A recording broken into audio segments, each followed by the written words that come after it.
I think I'm live. Hi, guys. I hope everyone is doing well. So I got some bad news. It looks like that my video on my live from last night is did get blocked. So we're not going to do that format anymore because while it was fun doing it during the stream and we're able to get through it, it did get blocked. So we're just going to go back to the old format, which is okay. We can deal with it. It's fine. So I was able to do notes today. So I got notes typed up and ready to go. So that's good. Let me check on something real quick. I just want to see. Um, do, do, do, do, do. Okay. Um, so this is my first time streaming on both YouTube and Kick. So we'll see how that goes. It's kind of interesting. So let's see here. Let me go to my channel. Yeah, yeah.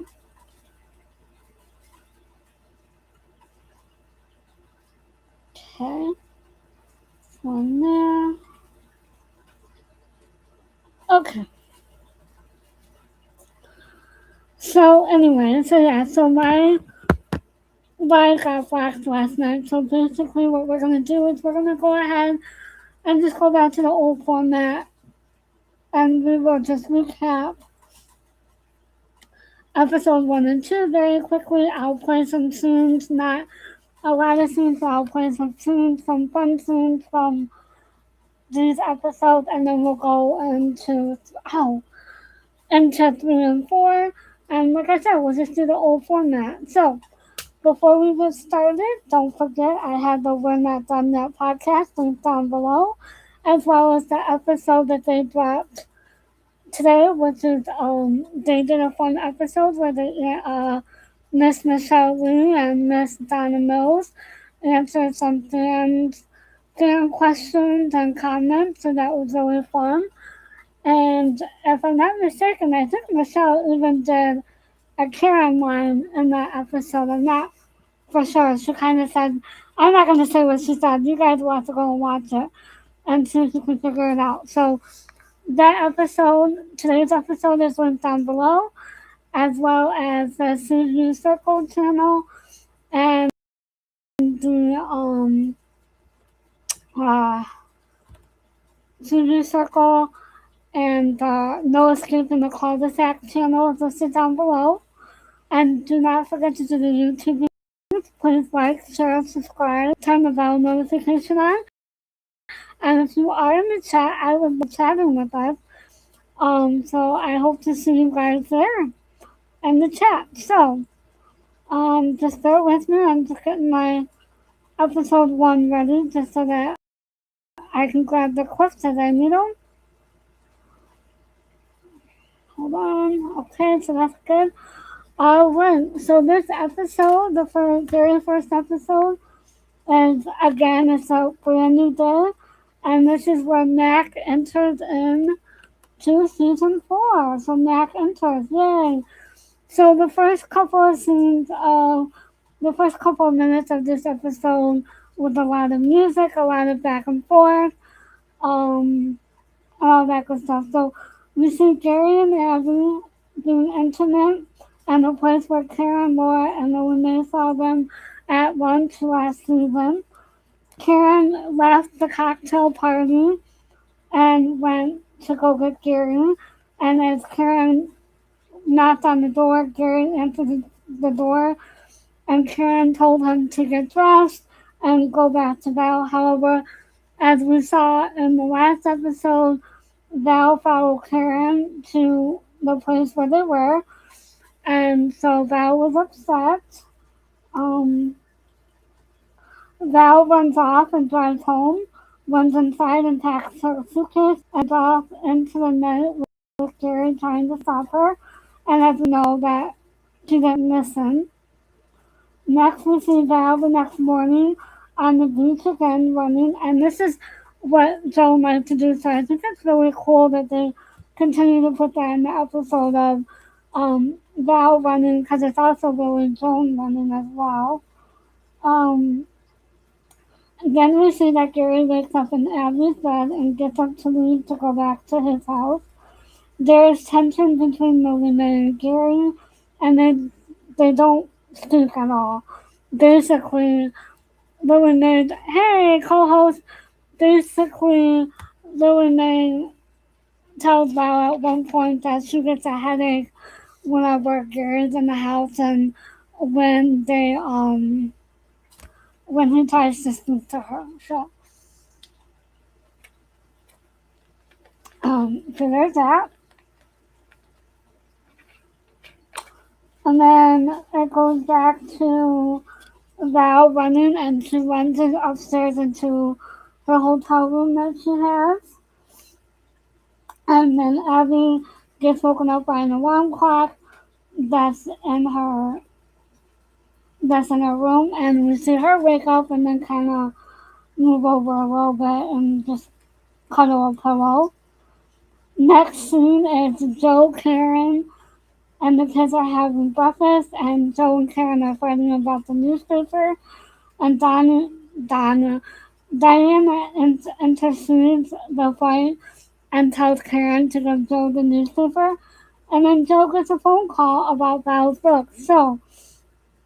And then we see that Gary leaves and no one there really talks to him and tells him that she doesn't know where Val is and she's not going to tell him. And then we see that the kids are all going to school and Diana is driving them. Gary leaves for work and Abby sees him. They discuss that they will meet at lunchtime. And again, I ask how did Abby leave the dealership and was she fired or did she quit?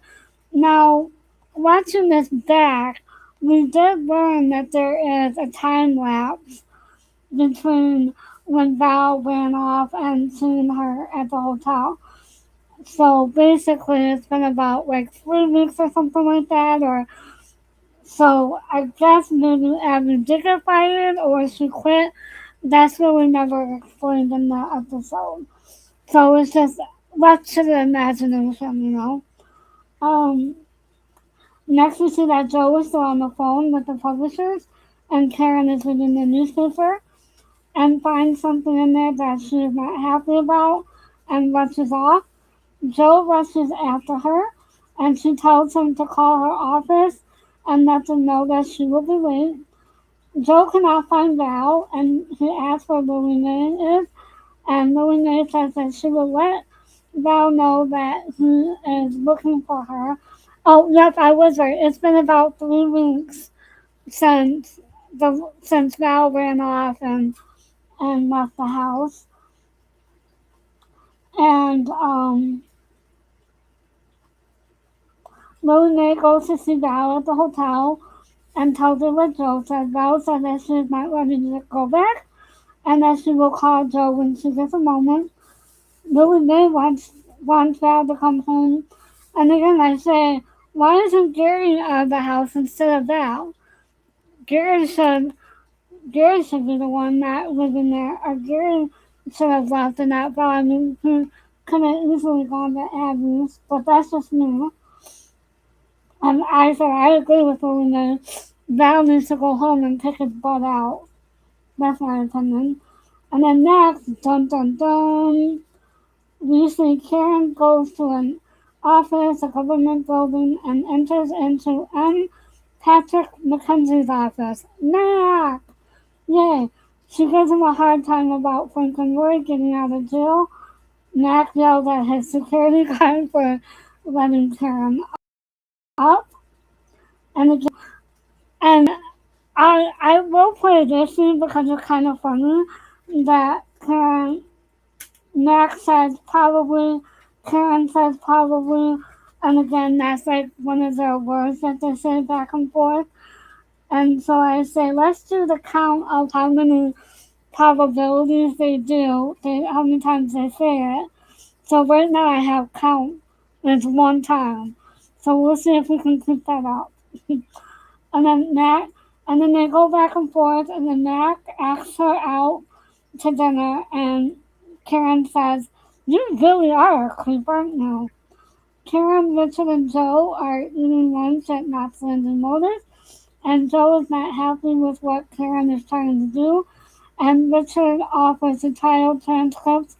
However, Joe says that if Richard gives her the child transcripts, then Joe will have him disbarred by the state of California. Richard goes out after Joe leaves, and then Karen calls Mack and wants to go out to dinner, but she had other ideas other than just going out to dinner. We all know that she wants those transcripts, and I don't think if Richard had put it in her head that she would have done that. That's just my opinion. Lily Mae and Val are driving, however, Lily Mae is taking her to Rusty and Cricket's ranch, so Val doesn't know it, but that's where they're going. Gary leaves for lunch, and Karen tells him to be back in an hour. However, it never shows that he did come back, so I wonder if he did or not. Val and Rusty are talking about the ranch, and she tells him that her and Gary are no longer together. Mack and Karen are at dinner, and he is trying to charm his way to get a table. Mack makes Karen laugh, and she can't stop laughing. And then they start talking about the child, and Max asks her about her dinner and her thoughts, and then Karen continues to wanting to talk about the child. However, Max tells her after dinner, and then they start talking once the plates are cleared. And again, I wonder how much of this is ad lib because the way that Mac asked about her food, it didn't seem like that was really in the script. That it was just kind of like them talking. Um, so then they're driving home, and Karen tells Matt to bring his car by the dealership and that her mechanic will help him with the car. And then they still talk about the child, and the evening ends, but they're kind of like looking at each other like maybe there's something there, but I'm not sure. And then they just don't want the evening to end. It just almost seems like it. But they like each other, and I did not think that Karen was expecting it.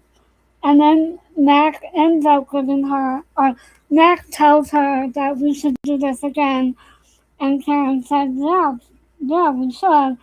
And then Mac says, well, first I want to give you something, and gives her a box of transcripts, and she kisses him on the cheek. And then Mac says, I didn't think you kissed on the first date. And she said that wasn't a kiss, and he said, I know. And then he just pulled her in and plants one on her. And like I said yesterday, I think that that wasn't planned. It shocked Miss Michelle, and she had to rethink her rethink of her line. So again, I'll play that clip as well because I think that's a cute clip. Um, and he helped her to recover her line and get her back on track. And it almost seems like it took her breath away. And he said that you finish that and I will give you the rest. And she's like, the rest of what? And he goes, the transcript. And she goes, well, how many are there? And he goes, 18. So I think that that was real cute. Val was left at Rusty's by Lily Mae, and Cricket leaves for school.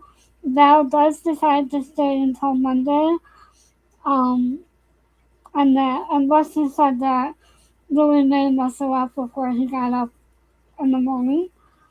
Rusty wants to help Val, however, she is not sure, but she doesn't want anything other than a friendship and to give her a place to hang out if he needs it. And then Val decides that she's going to stay. Wayne is looking at Matt's car, and Karen gives him, and Wayne tells him what's wrong with the car, and then Karen gives him a wait till the next day.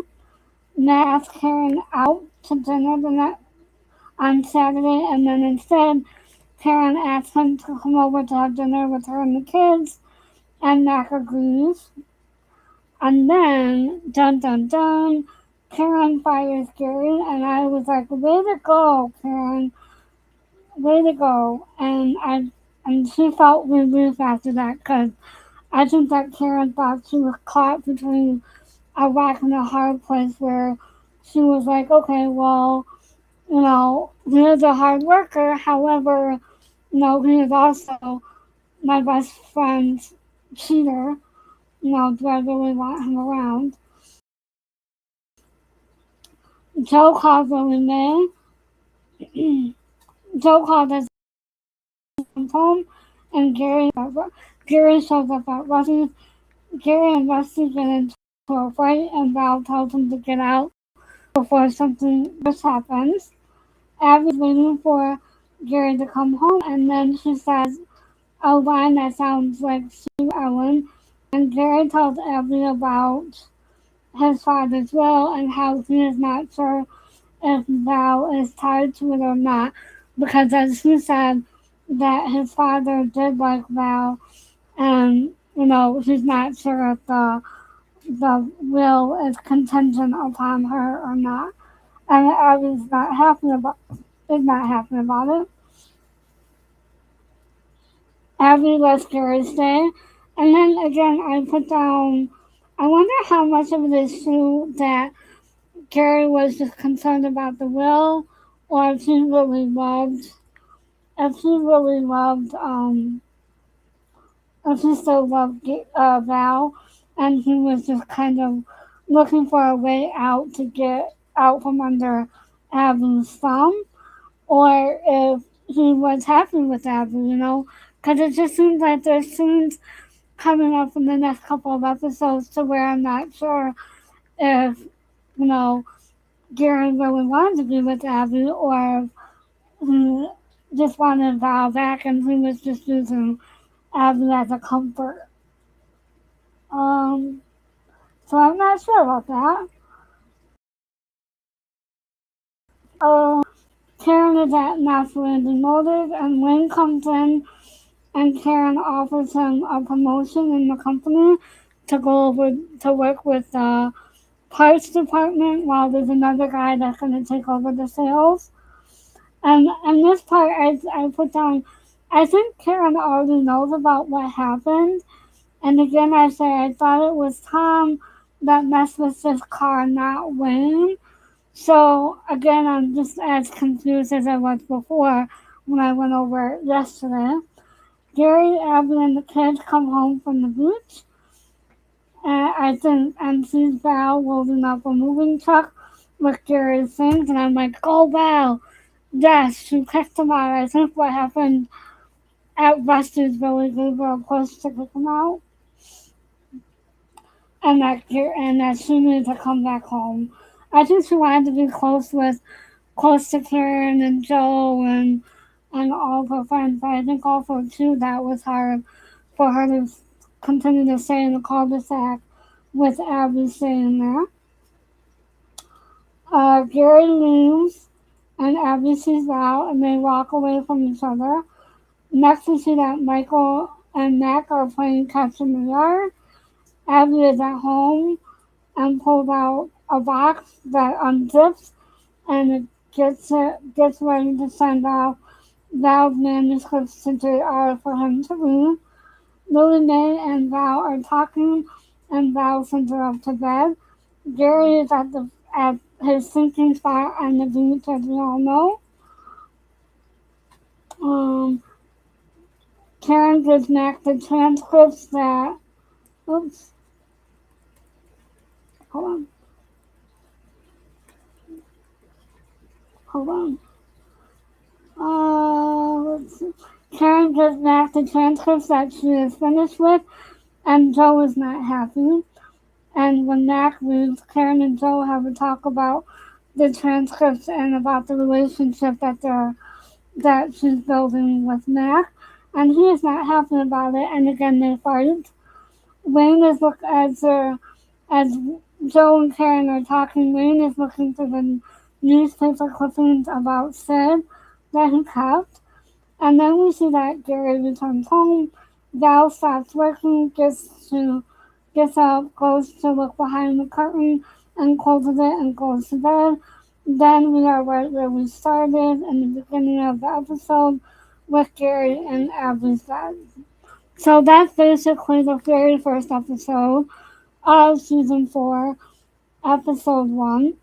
So let's talk about it. So I think, again, like I said, and from the very beginning, Val should have kicked out Gary. I don't think that Gary should have been allowed to stay in the house, especially since Melinda was still there. That's just my opinion.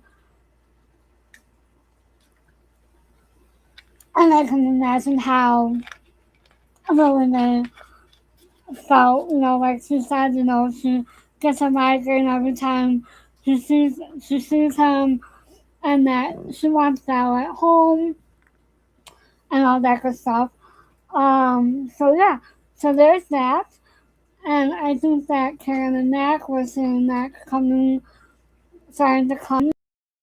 So that's good. However, they start fighting, and that's just going to be the the power of the relationship moving forward. And again, we're already seeing the legality versus the morality of it all. So I think that Mac is already starting to realize that Karen's gonna fight him on certain things no matter what. That's just my opinion. Um, and then we see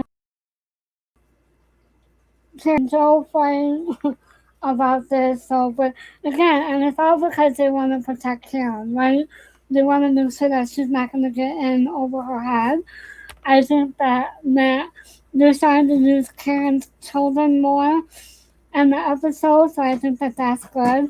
And they're going to play a big part as we see Mac playing catch with Michael out in the yard, which is really sweet. And the fact that he did not think twice about coming over for dinner, because you think about it, that's kind of sort of their second date. So for her to ask him over for a second date to her house, that says a lot.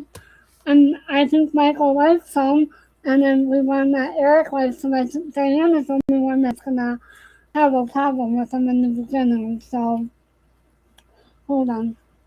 Let me check.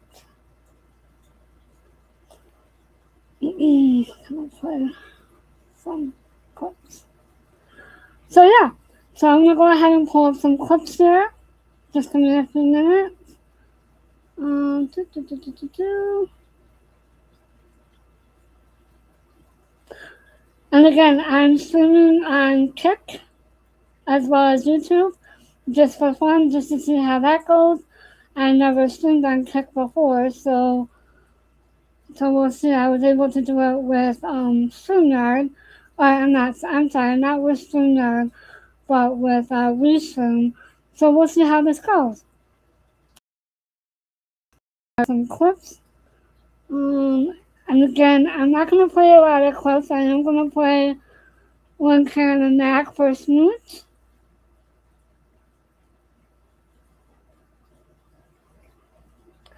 And again, this is in quantity to service policy.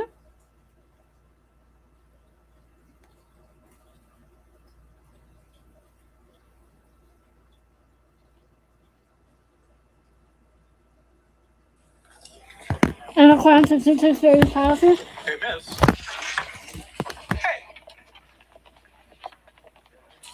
And again, my thing is like, how can you break into a federal building? And come on, that's crazy. This is crazy. And again, this is quantity to service policy.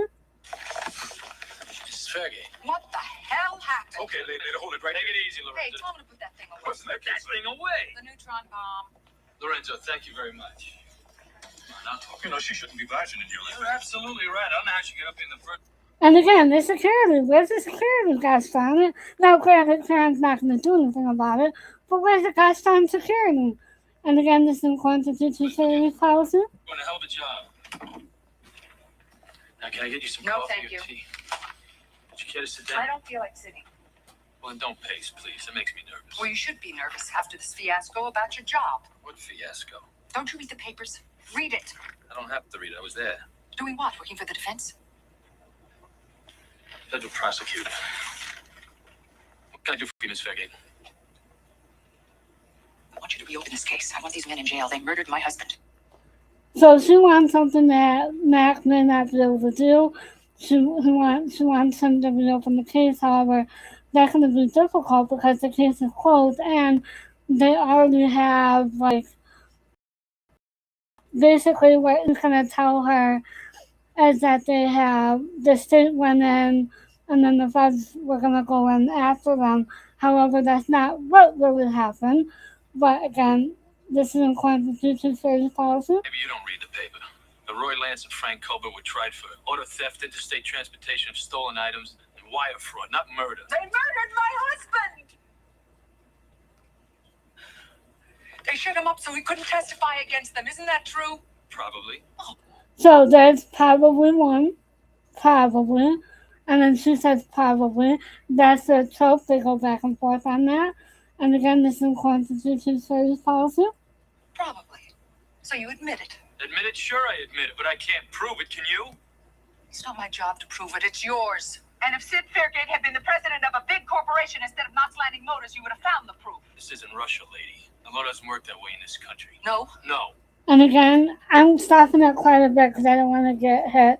And again, it's the legality versus morality for Mack. And you can already tell that he's trying to fight it because he knows that Karen is right, but then he can't really do anything about it, right? So therefore, what is she going to tell Karen, right?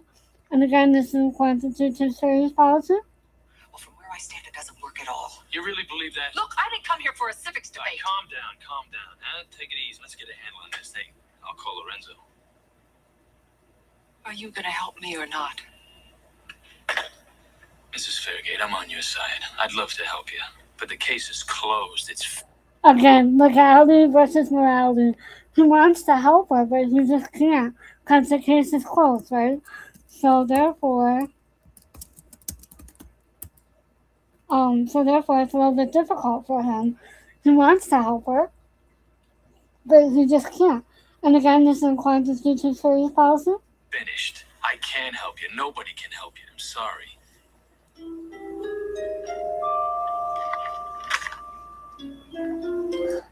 Karen leaves again. This is in accordance with YouTube's fair use policy. However, I can't take you to dinner. You really are a creep. So that's where she said, you really are a creep. So I think that's funny. So that's,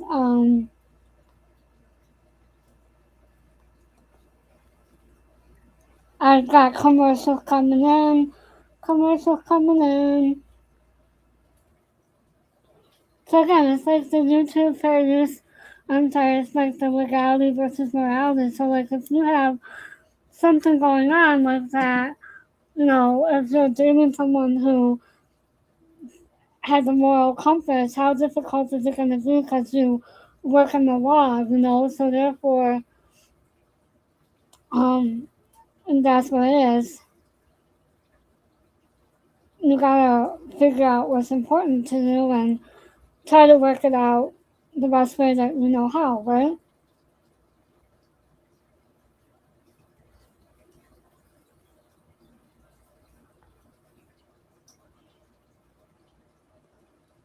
I'm just waiting. And while we're waiting, again, this is for entertainment purposes only. Don't forget to do the YouTube things. Like, share, subscribe, turn the bell notifications on, comment.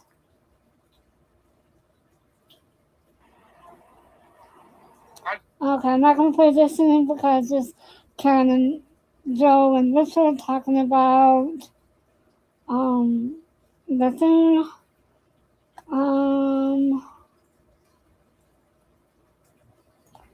I'm going to play a little bit of this because it's kind of cute.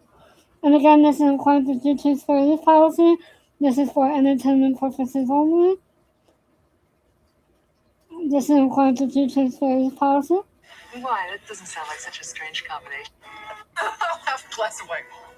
Browse, we get luck. Together? And again, this is according to teacher service policy. And bring the wine list. Let me see.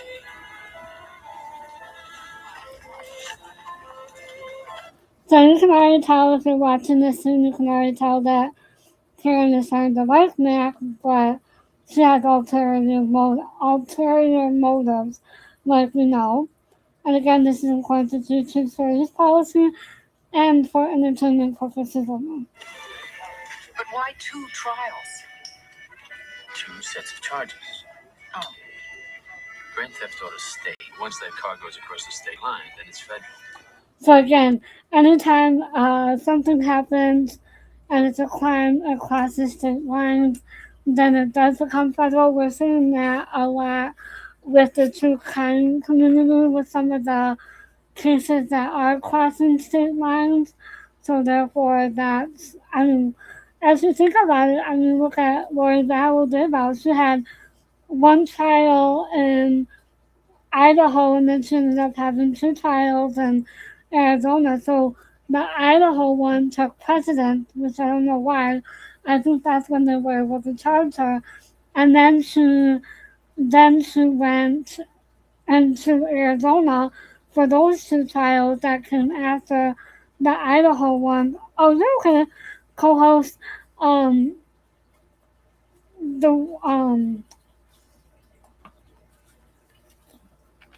in Arizona that were charged after the Idaho charges. So therefore, and again, technically that didn't cross state lines, but it was in 2 different states, so it kind of showed you what happened. And I think even the FBI was a little bit involved because they had to track the plans that happened that they were making before while they were in Arizona because it was connected to the Idaho cases. So therefore, and even in Idaho, it wasn't just in one county, it was over a couple of different counties and a couple of different cities. So they had to bring them all together. So it was just kind of like a mess. So what Mack is saying here is that they couldn't do anything until they crossed the state line. So I don't even know if they ended up crossing the state lines. I don't remember. So, anyways, and again, this is for entertainment purposes only. Do your own research, and then this is also in accordance with YouTube service policy. How do you like the pasta there? Oh, it's very good. Doesn't Sauce delicious. sauce is delicious. Doesn't one jurisdiction usually give way to the other? Well, I thought so. Yeah, but without your husband's testimony, we knew both cases were weak. So the state went in first with us as a backup. We figured 2 trials, we'd get lucky. We didn't. So I wanted to play that because that just kind of gives us a little bit of education about how that works. You know, that he was like, oh well, we'll do 2 trials. The state goes in first, and then we'll go in if they didn't get lucky. So therefore, you know, um, so therefore, it didn't all come out like that and all that good stuff. So that's a legal lesson.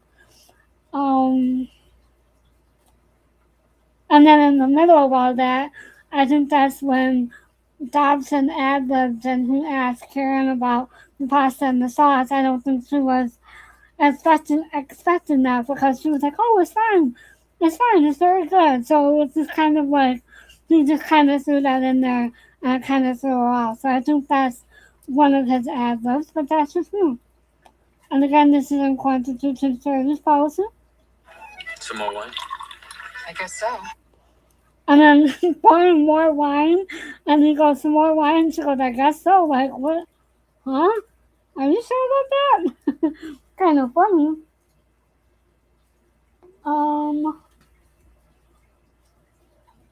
So yeah, so that's that. It was, and again, I think that was Michelle talking out of her mouth. So, instead of Karen, I think that was Michelle. Like, I guess so. What are you doing there, bud?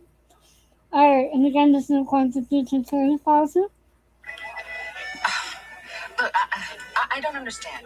If the state's jurisdiction didn't work, then Karen, why wouldn't Karen. After dinner. Look, I don't think they meant to go.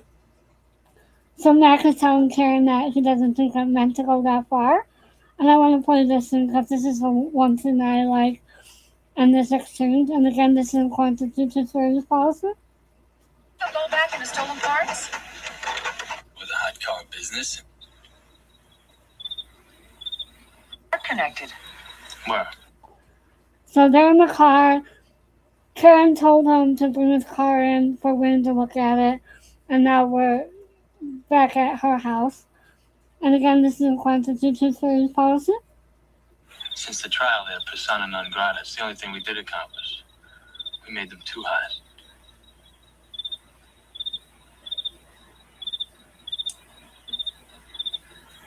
Well, He's giving Karen that Mack look like, and she's kind of smiling like, okay. So they're giving each other signals in this scene. And again, this is in Constitution Service Policy. I had a really good time.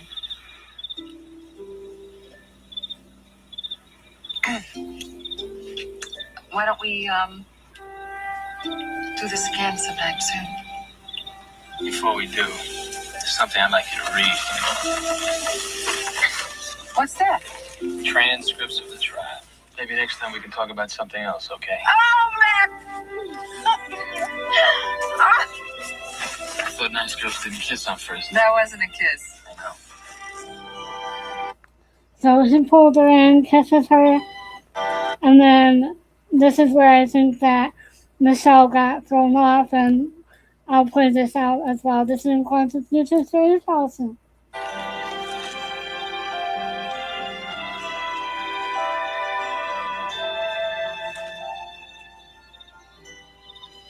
finish with that and I'll give you the rest.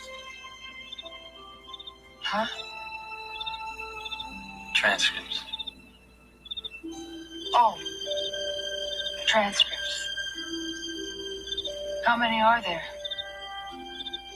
16.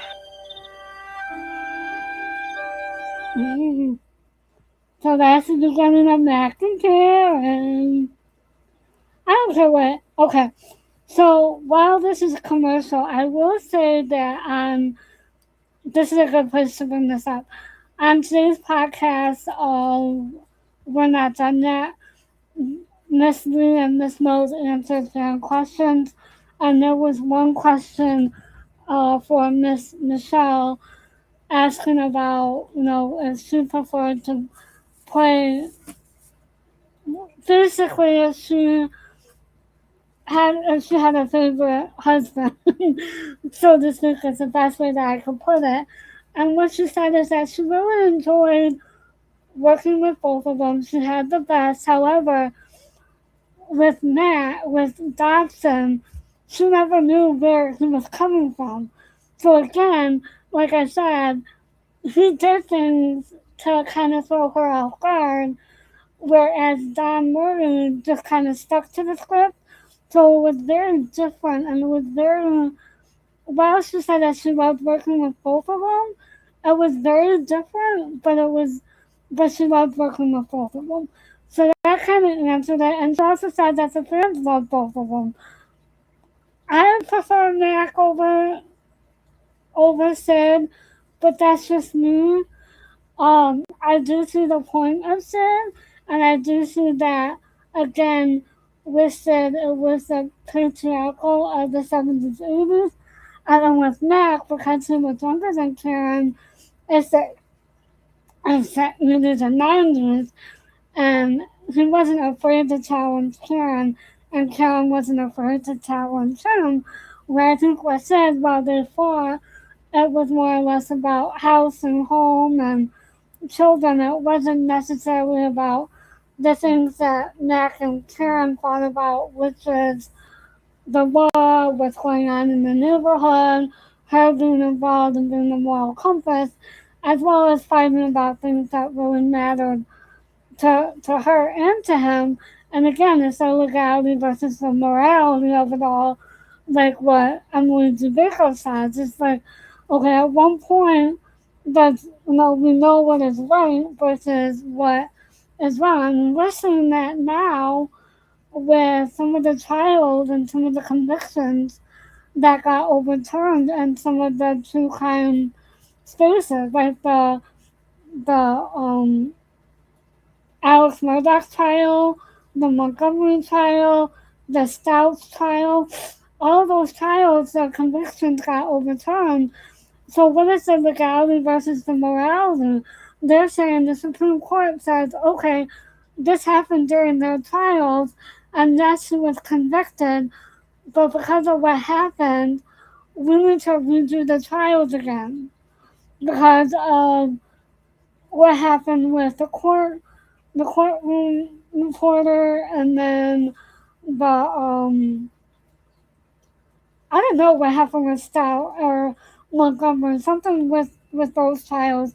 So there's quite a few trials that have gotten overturned this year, and I'm really surprised about it. So again, it's like the legality or morality. I don't think it was moral for those trials to get overturned, but in this country, we all get a free trial, right? So therefore, that's just how it goes.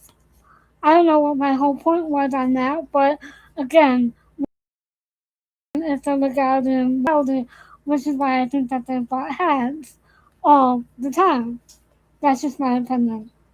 Okay, let's go on to the next scene. Oh, here we go. I'm not gonna play this whole scene because again, I just don't want to get hit again. So, alright.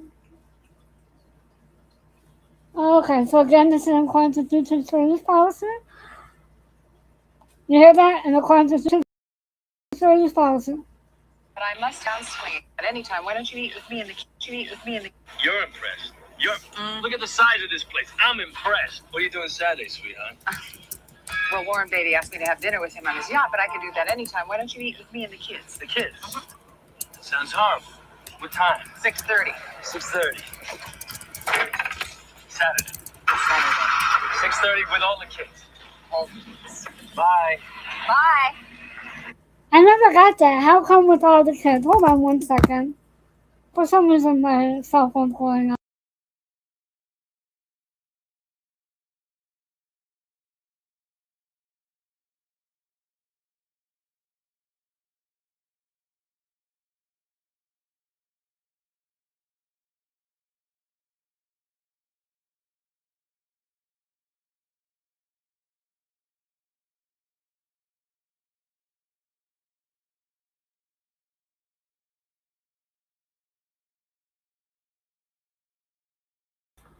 I sent out patient statements last couple of weeks, so and just as I get phone calls, that's probably why.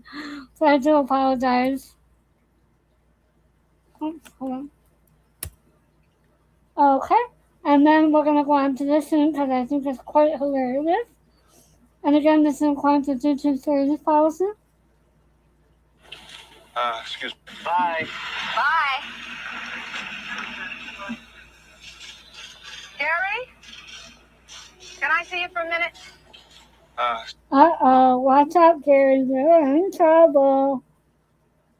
Excuse me. This is in accordance with YouTube service policy.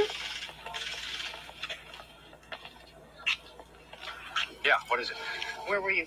Where was I? I was taking the Schultes for a test drive. Why? You should have checked with me first. Since when? I'm really getting sick of you riding me, Karen. If I'm not doing my job, that's one thing. He deserves it. He 100% deserves it. And again, I ask, what happened to Abby? We don't know what happened to Abby at Knots Landing. All we know is that she's not there. Did she quit? Did Karen fire her after she found out about him and her and Gary? I don't know. Who knows? And how is Abby making money right now? Is it just because she's getting alimony from Jeff? I don't see how that's possible. If Jeff got a restraining order, that doesn't make any sense to me. What happened? I don't know. Anybody have ideas? Let me know in the comments down below. And again, this is in quantity to service policy. My personal life is none of your business. Now, if you can't separate the two, fire me. Otherwise, get off my back. Gary, you're fired.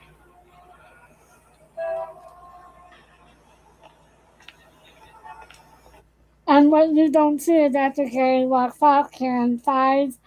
So I think that that was a big relief on her part. And again, like I said, Gary overhears where Val is, and he goes after Val, and Val tells Gary to leave. And then Karen offers Wayne a promotion. Val and Gary see each other. Val kicks him out. Abby sends Val's manuscript to JR, and I'll go ahead and play this last scene for you. And again, this is in quantity 230 policy. Thank you for...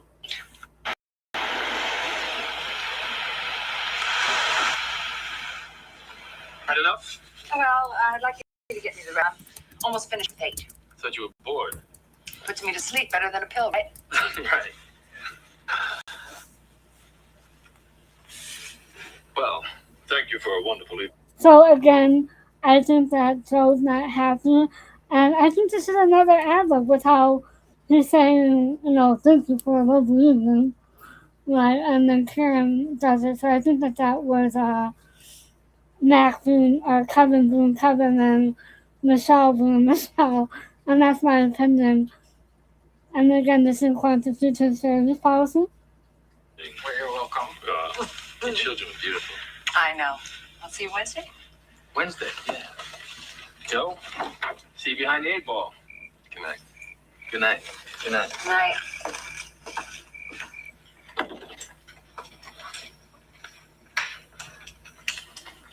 He gave you those transcripts, didn't he? Yeah, what? Joe's not happy about the transcripts. He's saying, oh, he gave you those transcripts, didn't he?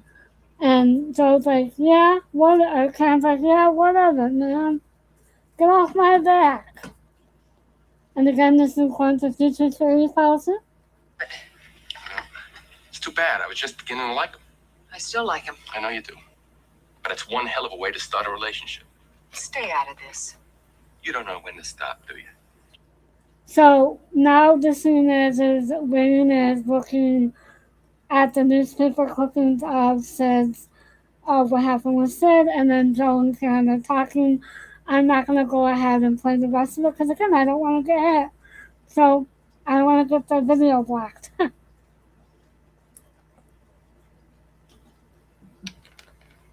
So, again, and this is when we met Mack and Karen, and I think that their relationship is starting out good. I think that Mack knows what Karen wanted, and I think that, I don't think he gave her the transcripts because of that. I think he gave it to her because he thought it was the right thing to do at the time, and I think that she was really going for it, falling for him before he got the transcripts, and I think when she originally decided to go out with him, I think it was for the transcripts, and then she ended up falling for him. That's just my opinion. And again, I think at the end of the middle of season 3, end of season 3, we were getting ready for this relationship because of the way that they had Karen played out throughout the rest of the season, and I think that they really had her come into her own, and she'll talk a little bit about that in the next couple of episodes. Because, like I said, I did go through these episodes rather quickly today because I am watching season 4, so I'm actually ahead. I'm on episode 14. I think it's when they get engaged. So I'm on that episode. So therefore I'm watching it, and then I'm going back and just watching it on 2 times speed and making notes as I'm watching it back. And then also it helps me out because I'm actually catching things more as I'm watching it. And then also I'm kind of glad that we're back to this format, because there is, moving forward, in season 4, especially in the next couple of episodes, there is a lot more music in these episodes. So again, I don't want to get the video black, so we're just gonna go ahead and do it this way. I tried it the other way, it didn't work. Now, if I was on Kick, I could say that I could maybe do it on Kick, but I don't know how many people would join me on Kick, so therefore, we're just gonna do it over here. And maybe if I have time, I'll go on Kick and see if I can do a rewatch on that episode on that platform, but I don't know if I will or not. So we'll just jump into this episode. I'm not playing a lot of scenes from this episode because there's really not a lot going on. There is a lot going on, but there's not. And like I said, we did talk about it yesterday, so this is, so Val kicked Gary out, which I think is good. And then, let me see what else. Abby and Gary is still being Abby and Gary. Co-hosts, do you have anything to add? Am I correct on everything? Please let me know. Am I talking too fast? Is the streaming good? Come on, just let me know. So the next episode is Daniel, which I don't know why it's called that because JR is in this quite a bit, and Daniel doesn't come in until the end of the episode. But okay. Alright, so the very first thing. Okay, am I right? Like, did I go off on too much of a tangent? Um, so we see JR driving to Abby's while he is reading the book that Abby sent him, and he is laughing about it. The driver said, "What's so funny, Mr. Dewey?" And he goes, "Oh, just the story of my life." So basically, he thinks that the story that Val wrote was kind of funny, and so he's just getting a kick out of it. Next, we see Joe and Mack in his office, and they're talking about the transcripts and how Karen is talking to Richard about the transcripts and how Richard told her that, you know, they could have gotten off on a technicality. And Joe tells Max that what Karen is really up to, and that is why. And I think Karen already knows about Wayne, and we'll see that. But Max tells Joe that we've got trouble because Karen's not going to stop no matter what until she finds something. Next, we see Karen goes to see Wayne in his office and asks him to help get her cheap auto parts that they can sell at Knots Landing because of their price inflation. So I think, and I put this down, I think that she's kind of sort of already setting the bait, but she's not letting the audience know what she's really doing because she kind of wants to hold it in suspense. Um, and then Wayne is a bit nervous. Laura and Richard are driving home from the hospital because Laura thought she was a neighbor. However, it was a Braxton Hicks contraction. They see JR's car, and then Richard sees JR, and he tells him about Val and Gary. And Richard says it's like a war zone on the cul-de-sac because of Gary and Val. JR goes to Val's to find out what is going on, and is snooping about what happened. Joe accidentally lets it slip that someone else bought the company that Val's book is being published under. Val tries to tell JR it is mostly fiction, however, JR is not sure. And then JR offers himself some ice tea. Olivia is making dinner at Abby's and talking to Gary about what she should do moving forward. Abby asks him if he had any luck finding another job, and Gary tells her that Olivia thinks that he should become an actor. JR called Abby and asked her to lunch next day. Richard and Laura are getting ready for bed, and Jason comes in with cookies and milk for Laura to help her sleep at night. War and Richard fight about natural childbirth. It's the next day. Abby and JR are having lunch and they talk about the book and Jack's will. JR is concerned about Abby and how she's doing right now. Abby wants a wedding present by finding out what is in the will, so she held some of the chapters back. Karen is eating lunch at Knots Landing, and Moore comes in to talk to Karen about the baby and having natural childbirth. Moore has lost her appetite. Wayne is talking about his promotion to Franklin Roy and about the auto parts and about how Karen wants cheap auto parts and they tell him that it was a stupid thing to do to come to them looking for parts. Karen calls Mack about the transcripts and he tells her that he wants them back. And then everyone is at dinner and I put everyone, Ginger, Kenny, Roar, and Richard and Joe are at dinner for Mack to meet them. And then Matt comes over and they fight about the transcripts.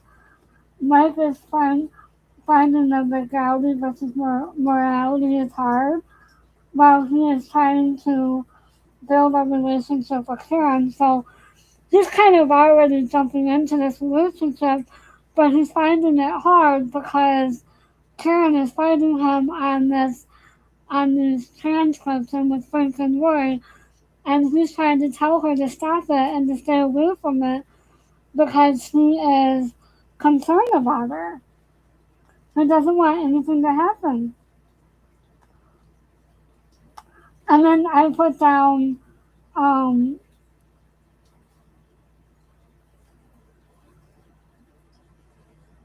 uh, I put down that they are feeling comfortable enough all in a relationship or whatever to fight in front of everyone.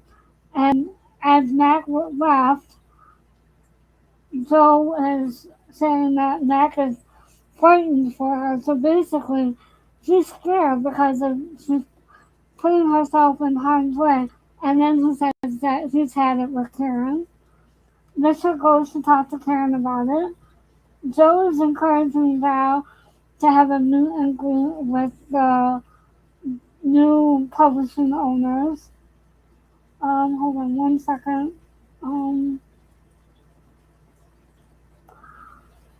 Karen brings the transcripts back to Mac and she tells him that he was right. However, I think that she still has something up her sleeve and she's not telling him. Abby does give JR the copies of the missing chapters and she was expecting JR to give her a copy of the will. However, JR said that he doesn't have it, but he knows what's in the will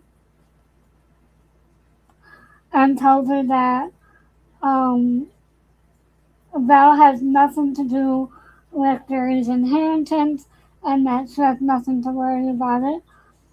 Abby tells JR she loves Gary and then JR kisses her and asks her to keep him out of Dallas. Wayne gets a call from Franklin Roy to discuss auto parts at their house. They want him to keep an eye on Karen so that the deal goes through. Next, we see that everyone is at Val's to meet the new publishing owners, and Mac is being reintroduced as well because of what happened the night before or whatever. And Michael is sitting with Jason while Laura and Richard are at the party. And then the new book publishing owners are happy about the book, and the wife has read it twice, and the cover is gorgeous.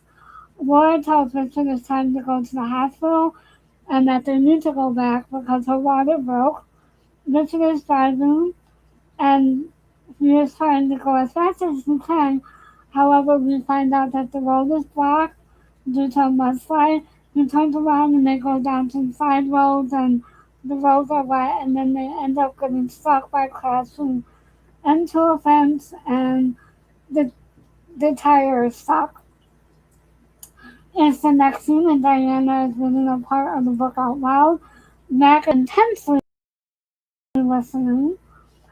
With Michael and trying to get Mac's attention. And then after she gets off the phone, she goes over to Mac and tells her that she wants to go to the Avery's because she thinks that there's something wrong. And she's leaving. However, Mac is like just standing there. And again, I think this is something that Kevin did. I think he was supposed to follow her, but then he didn't. Because he does this a couple of times that I've seen over the last couple of episodes where he's supposed to follow someone or go after someone, but he just kind of stands there. And then um, then Karen says, Matt, and then tells him to come on. So then they go to the Avery's to set with Michael and Jason. And I think that he wanted to stay and hear the rest of it. So they finally leave and go to Laura and Richard. Gary and Abby show up at the apartment, and it ends up in Gary's place now. Abby found it for him, and he is happy. He needs a place of his own, and it gets him out of the cul-de-sac, which I think is good for him. And I think eventually, once Gary and Abby get their own place as well, it'll be good for Abby also. Richard is still trying to deliver the baby, and Laura's not happy about it, but she realizes that she needs to go through with it because of the situation that they're in. Karen and Mac are playing pool with Jason and Michael. Jason is worried about his mom. And then we're kind of going back and forth between the Avery's house and the Avery's car. Karen and Mac and Laura and Richard. Mac helps to keep Jason preoccupied, and Karen loves it, and she's laughs. So again, I think that Kevin just kind of took the scene and ran with it and did a little bit of physical comedy with Jason in this scene. So if you go back and watch it, it is quite hilarious. And again, I think it's Michelle laughing and not Karen because it's just so outrageous. It just seems like something that Kevin does. And I do think that it is said somewhere that where he took a lot of what he would do with his real film, with his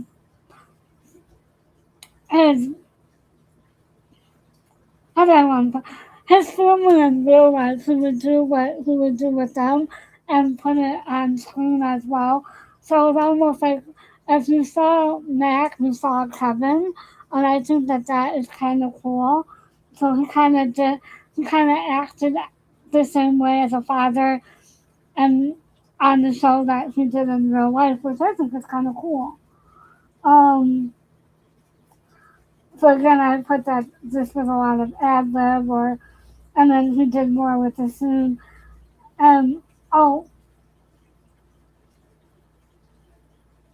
yeah, and then I also put down again, like I had talked about a little bit earlier, that Michelle did say in today's podcast that you never knew which way Kevin was gonna come from, so therefore you never knew what you were gonna get with him. So therefore, I think that this thing kind of shows it. And then Rebecca vows, and the new owners get the phone call from JR stating that the deal went through and that the company is now a subsidiary of JR Doing Enterprises. However, he wants to keep it quiet for now. And then next we see that Richard is trying to help Laura through the delivery. However, something is wrong. Laura's tired. She doesn't want to push. She finally pushes. The baby comes out. However, he's not breathing. So Richard brings him, helps to revive him, and he does come back to life. Karen tells Mac and Michael that Laura never was admitted to the hospital. And then we see that Richard and Laura name the baby Daniel. So, there's really not a lot to unpack. Again, you see Karen and Mac going back and forth about the transcript. However, no, Karen did tell Mac that he was right. And again, that's what I love about their relationship is that they could fight, no matter what. And then one of them, well, one or both of them will apologize without having to. It didn't seem forced. If that's like, it didn't seem like a forced apology. It wasn't like they felt guilty and they apologized, but it was like they apologized because they knew that they were in the wrong. If that makes sense. So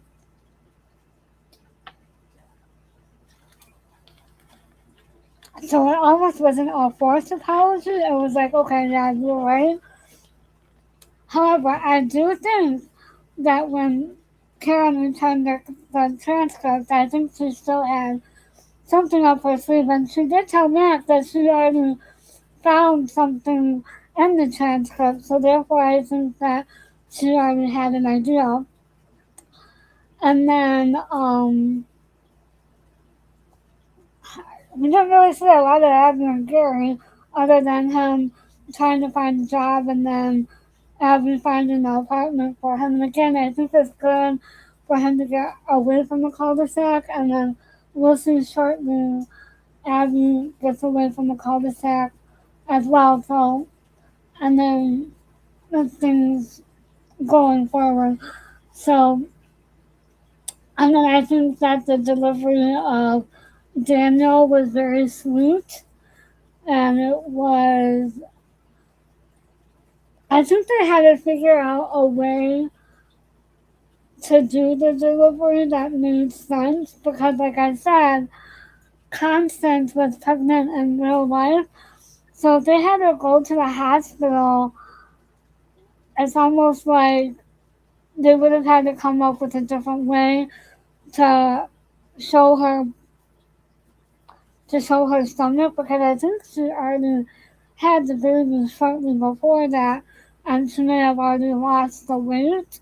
So I think they had to come up with a way for her to deliver the baby that made sense for her actual baby to be on set. So that made sense. And the fact that when Laura went to talk to Karen, she did tell Karen that the baby was a week overdue. So I think that that also gave way to the fact that why the baby weighed so much and looked a lot bigger than what he really was. And then at the end of the episode, you see that the baby and Constance at the end of the episode. So I think that that was really sweet.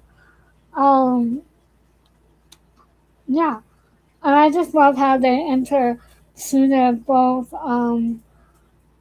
real life with Constance on both of her pregnancies on the show, and then also again with Kevin acting how he is in real life with his children at the time. And again, Michelle trying to play off of it. I think because he threw her, she didn't know where he was coming from, even though that they did practice the line. So there's that. So co-host, and again, it's the legality versus the morality of it all. Let me see if I can find any. Let me turn the volume down while I pull these things up. Hold on. Um, Let me see. I don't know if there's anything else to add. I do want to play a couple of scenes here.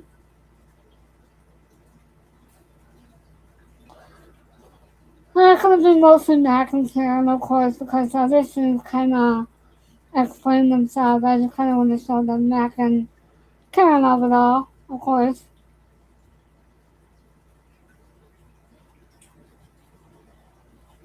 I don't want to play the scenes of Laura and Karen talking about childbirth, but I think that that's a little bit more. So here's a scene, and again, the scene constitutes a series policy. Hold on. If it's about the transcripts, forget it. I want them back. What do you mean? I haven't got time to talk right now. I'll see you tonight. If it's about having. Alright, and again, this is according to series policy. This is where we start to see the fight between Mack and Karen that's going to play out in a couple of minutes. Nice day. I want them back. Mack, Karen, listen, I have a few questions. If it's about the transcript. So again, Karen called Matt to ask a couple of questions about the transcripts, and then he told her that he wants him back, as we hear on this clip. Again, this is according to teacher series policy. Forget it. I want him back. What do you mean? I haven't got time to talk right now. I'll see you tonight. Bye. Oh, And that was it.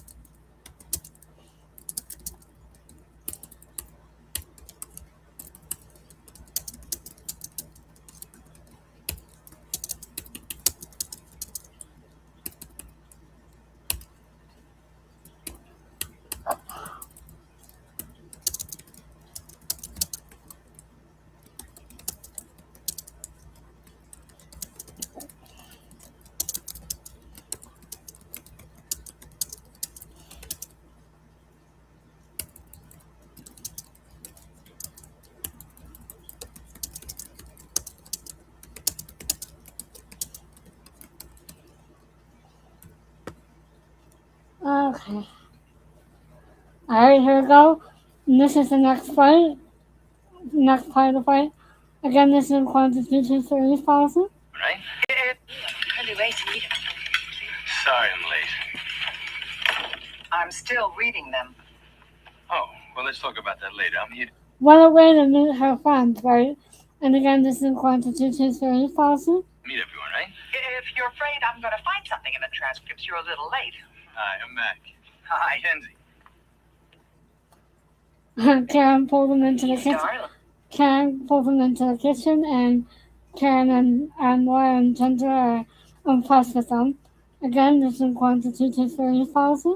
He is. He's very attractive. The whole case depended on the wiretap, but they declared it inadmissible. You never told me that. You were at the Hall of Records. Don't change the subject. Some imbecile forgot to get a court order so they could use it I as have a friend of evidence. mine at the Hall of Records. you You told me you were there. Now, if I have a friend of mine at the Hall of Records, the bad guys have a friend at the Hall of Records, and if I know you've been snooping around the file, Snooping they know has you. happened.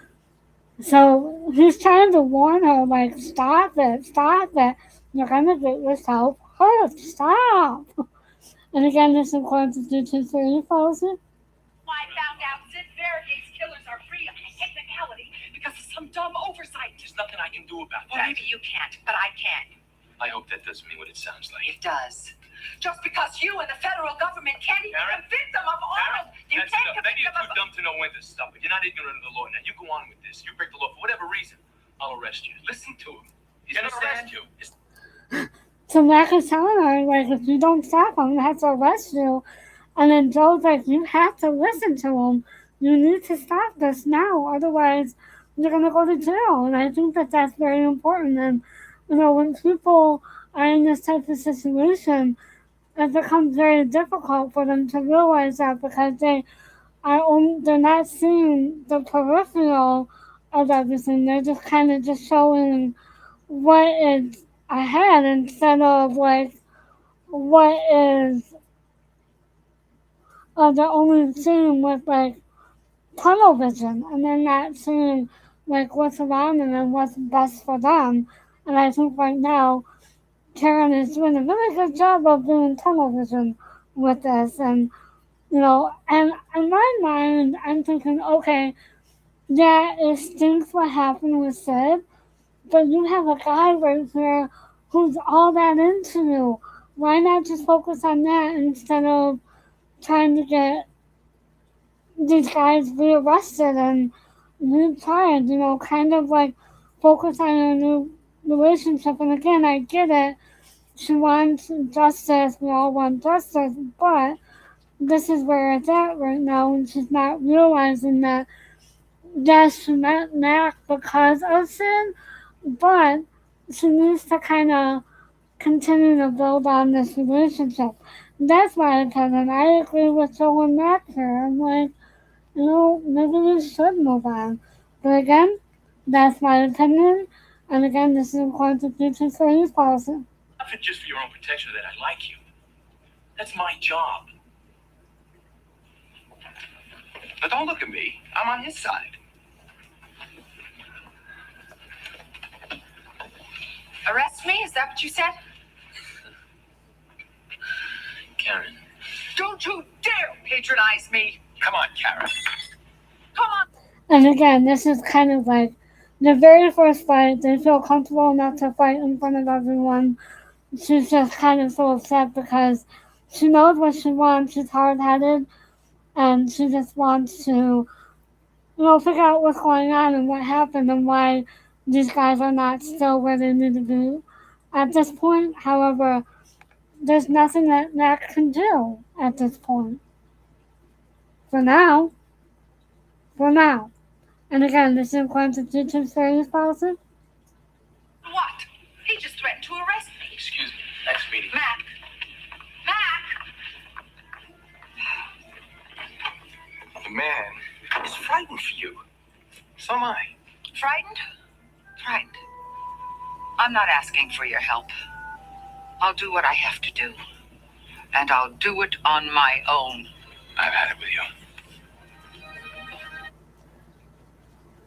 Way to go, Joe. That's what she needs. So now we're gonna play this scene because this is where where I think that even though Karen returns to transcripts, she still has something up her sleeve. And again, this is constitutes fairness policy. Come on in. It's open. It's open. He keeps saying it's open, it's open. However, he doesn't realize that Karen's on the other side with the box.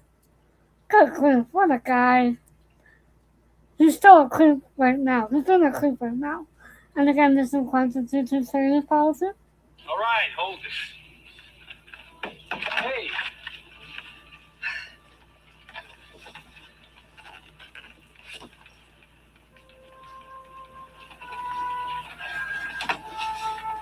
If you want the rest of them, you're gonna have to get them yourself. Joe was right. You were too. Right about what? Again, this is where I think that, Karen is apologizing because she feels like she was in the wrong. However, she does have something up her sleeve, in my opinion. And again, this is constitutes fairness policy. I'm a nice lady with 3 kids, a house, and a business to run. Not Michael Corleone. I'm sorry.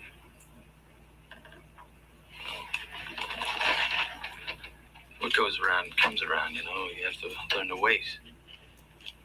Wait for what? First offense, they usually get off. They don't know when to stop or how. And most of the time, sooner or later. Okay, I didn't know this before, but they're kind of starting to, as they're watching the scene, Kevin Dobson is closing in the gap and they're kind of whisper talking, and this is kind of their MO. So even though they're talking about legality versus morality, the attraction, the chemistry there, it's kind of sort of building. That's just my opinion. And again, this is constitution series policy. You'll make a mistake. You can make book on it. I'll be there to get 'em. You really believe that? I couldn't do my job if I didn't. Well, I guess I'll just have to wait. As promised, chapters 2. Alrighty. I'm trying to see if there's any other scenes I want to play.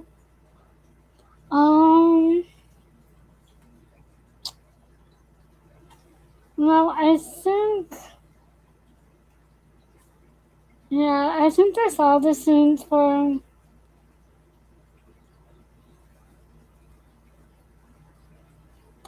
this episode because they're going to be kind of long. If I start to play them, I want to play them out. So we'll just kind of end it there. I wish I could do this picture of Constance and her baby. It's so cute. Hold on. Let me see. Hold on. Okay.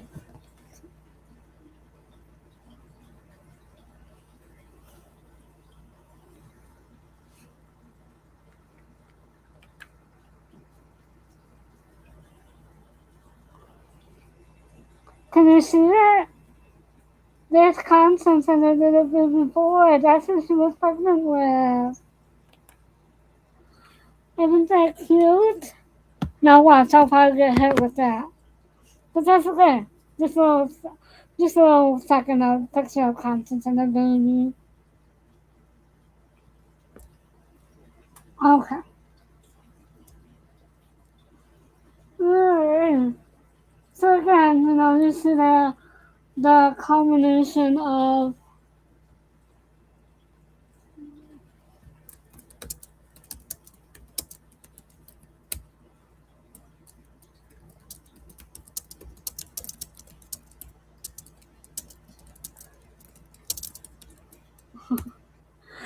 um so again we see Karen and Mack build their relationship. We see Val's book kind of getting a lot of progress with the new publisher.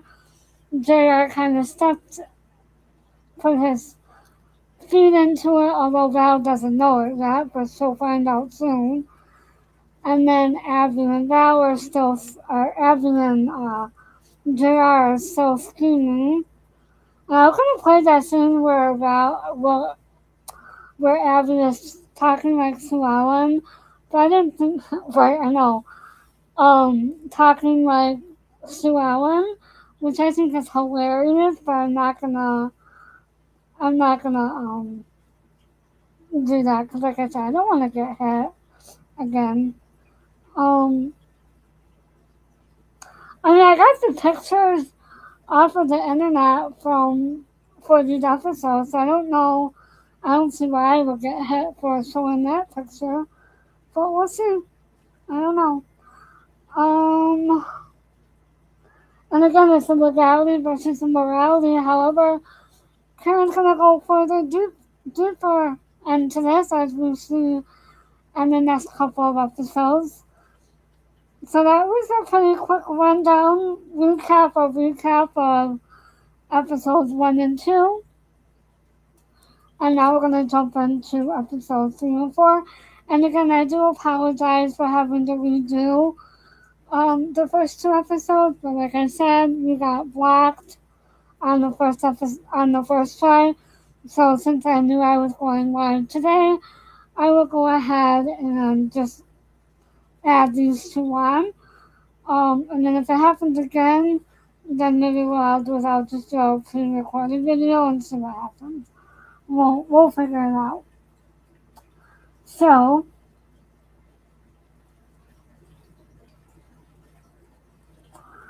alright, so season 4, episode 3 is called Encounters. And everyone is at Richard and Laura's, including Matt, to see the new baby. And Mack feels, however, he fits in just fine. I say he fits in just fine. He does a Mack move and tells Karen, "You're gonna eat everything."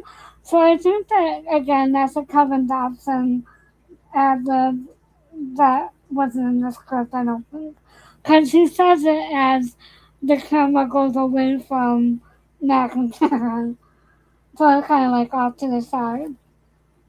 Um, and then Val is at home still trying to get ready to go, and Lily May encourages to go to the party.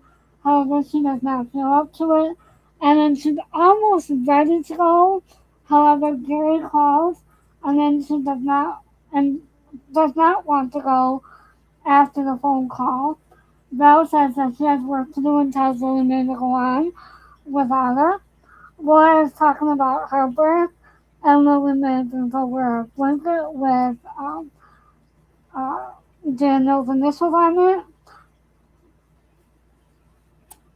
Joe is looking for Val, and then he ends up goes to talk to Val, and then this is kind of funny.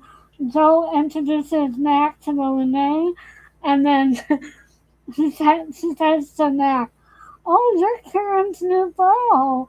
And Lily May goes, "Are you?" And Mac goes, "Trying to be." And Lily May goes, "I hope your intentions are pure." And Mac looks at her like, "What in the world?" And then Lily May walks away, which I think is hilarious. Um, Belle is still working on her revisions as Joe comes over, and she is not sure she wants to stay in the cul-de-sac. after everything that has happened. So she's just wanting to stay there until the book is done, and she wants to leave as soon as possible and not face anyone. Kenny and Ginger talk about Daniel meeting Aaron Molly and possibly them getting married in the future. However, that doesn't plan out. Karen and Laura talk about how Richard is doing, and Laura is worried about him. And then Karen tells Richard that he should open up a restaurant, which is kind of funny. Abby and Gary are looking for a place that they can call their own. However, Gary is not sure because he is not sure when his inheritance is coming, and Gary has to talk to Val about their divorce. Abby and Gary fight, but then they work it out again. Wayne goes in to tell Karen that he found a good deal on auto parts, and Karen agrees to the deal and tells Wayne to go for it. Karen is trying to find out who worked on Sid's car, and I think she knows who it was. Like I said before, I think she's already known. Gary is meeting with someone at a restaurant, and then dun dun dun, this is where he runs into Suju, and then he ends up staying to listen to her. Wayne is on the phone with Franklin Roy and tells him that Karen is going for the deal, but she doesn't know what deal it is, and that they will get the part. Val is at the meeting for an article about her book, and then the journalist and the scene is to Lockhart, and she wants to know if the book is actually about the real doings of Dallas, and Val is uncomfortable. And then one thing I want to say about Suju is that Donna Mills and Michelelee did say today, and Michelle didn't even know this, so if you go and watch their podcast, they did say that they are going to have Lisa Hartman Black on the podcast, but they just don't know when because Clint Black is because they're out on tour. And if I'm not mistaken, co-host, one of our friends on tour, didn't our friends open for him this summer? I want to say I think they ended up opening for him for one of their shows. So our mutual friends, Twitter and them, ended up opening for Clint Black during his first leg of his tour that Lisa Hartman and Clint Black are on tour with right now. So I think that's pretty cool, and that's a fun connection that we have. And I want to do some research because I wonder how much. I think that the creator of the show was a big fan of country music because if you listen to the music on the show, excuse me, excuse me, if you listen to the music on the show, it's kind of like 80s, 90s country, and it's not like pop country. So I wonder how much of it was. And then if you think about how much the Renee is involved in it, and then all the different type of references to the older country music in the show. So I always wonder about that. And then also talking about guests on the show on the We're Not Done Yet podcast, Donna Mills did say that they're getting a lot of questions about Dolly Parton being on the podcast, which I don't know how that's even related. So that's kind of funny. Like, how would Dolly Parton be on the podcast? But I'm wondering if it's because maybe Kristen Chenoweth was on the podcast and they're relating Kristen Chenoweth to Dolly Parton because Dolly Parton has said that she wanted Kristen Chenoweth to play her in the musical. So I don't know how the commenters or whatever will get that. I don't know if you saw today's episode of the We're Not Done Yet podcast co-host, but that it was kind of funny. But yeah, but didn't 21 open for Clint Black, if I'm not mistaken? Oh, which, by the way, since I mentioned them, I'm going to link their website down below after this podcast. You guys can go check them out at puttingitwet.com. So, yeah. So they did say that they're going to have Lisa Hartman Black on the podcast. They just don't know when because of the tour that they're on right now. And then also, along with Lisa Hartman Black, her and Clint Black were involved in a Lifetime movie together based on their song Because I Said I Do. So if you get a chance and you have the Lifetime app and access to it, go check out that movie. Um, and then also they have a book coming out, or the book is already out. I'm not sure. And oh, you did watch it, right? And Donna Mills did say that they're gonna try and promote that as well when she comes on the podcast. And I think Donna said that they will be on the podcast. So I'm thinking, okay, yes, that's what I thought. And I think that Donna said that they will be on the podcast. So I'm thinking that both Lisa Hartman Black and Clint Black will be on the podcast. And the other thing that they said today, and I'm just bringing this up because we're introduced to Suju. And the other thing that was said today was the fact that they're getting a lot of questions about Joan Collins being on the podcast, and they said that they're not gonna ask that they tried to get her on the podcast. However, she said she's not gonna do it because um they said that she's already been approached to do other podcasts, and she just doesn't want to accept on their podcast and then have to do other podcasts. So it's almost like I remember Melissa Joan Hart kind of said the same thing about Shirley Temple Black, and when she had asked Shirley Temple to come on to bring the Teenage Witch, and she declined because other people had asked her to be on the show, on their shows, and they declined, and she had to decline their show. And so if she was to do that show, then she would have to do the other shows. So I kind of get it and I understand it. I get it 100% sure. So if you want to go, that's just a little side quest about a little bit about what their episode was, and I just wanted to mention about Lisa Hartman Black, which kind of took me on a whole tangent. And in my profile pic, the co-host can verify that the person in the picture is Taylor Lynn from City and Lynn, who opened up for Clint Black on their tour this summer. So, yay! So therefore, so that is our little connection with Clint Black and Lisa Hartman Black, which I think is kind of cool. Um, so anyways,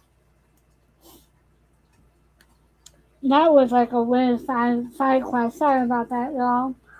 So next we see that Richard. Oh, you're welcome, co-host. I just kind of went off on a tangent. I don't know what's gotten into me today. I'm just kind of like on a tangent. I don't know why. So I just kind of, I guess, because I did watch the podcast and I did. Now that we're being introduced to these characters, I can kind of sort of talk about them a little bit. Which we'll get to the next one in a minute. So next we see that. I'm sorry, that was a crazy tangent, long tangent. I'm so sorry. Next we see that Richard is walking around the restaurant, and he goes inside, and then he ends up buying the restaurant because he kind of went on a whim as to what Karen said about, why don't you open up a restaurant? Val is still feeling uncomfortable and still feeling uncomfortable at the meeting and is trying to let them know what the book is really about because the columnist wants to find, is asking about it. However, The columnist we later learn is a gossip columnist. And Joe is not sure about the journalist either. And Gary is listening to CG, which, Lisa Hartman Black does have an amazing voice. Gary calls to talk about and Lily Mae tells him to be there at 4. Laura drops her. Oh, Laura goes to knotslanding Motors and has Wayne look at her car. And Wayne is talking to Laura about her baby and how he's smiling and the teeth and all that stuff and going to the dentist and Wayne lets it slip that he has perfect teeth and that he doesn't have to go to the dentist. And he says it as Karen walked up and this makes her feel uncomfortable. So I think she already had an inkling about Wayne, and now this kind of confirms it because he told Karen that he left early from work to go to the dentist the day that Jay got into his accident. So therefore, now that she's overheard him tell Laura that no, he never has to go to the dentist, that just kind of confirms her suspicions. Um, Val returns home and sees Gary and she's not happy. Lily Mae tells Val that she does not. Oh, Lily Mae tells Val that that Val needs to talk to Gary. However, Val doesn't want to. Laura and Richard are talking about the restaurant, and Laura is not sure about it. However, she found out that Richard bought the restaurant and they fight about it. Karen is looking for Mack and tells him what he found out and that Wayne is the one that messed with his car. Mack tells Karen to fire Wayne, and again, it's the legality versus morality again, because Mack wants her to fire Wayne because he's a dangerous guy, but Karen's like, well, why would I fire him since I know what's really going on? And so again, no, it's the legality versus the morality. And the tension between them is great because it's like they're fighting again. And that's their craziness about their relationship. Um, Laura is still not talking to Richard at this time. However, Richard is trying to tell Laura that he never really wanted to be a lawyer, that he actually wanted to be a chef and open up his own restaurant. But then he tells Laura that he woke up the deposit back.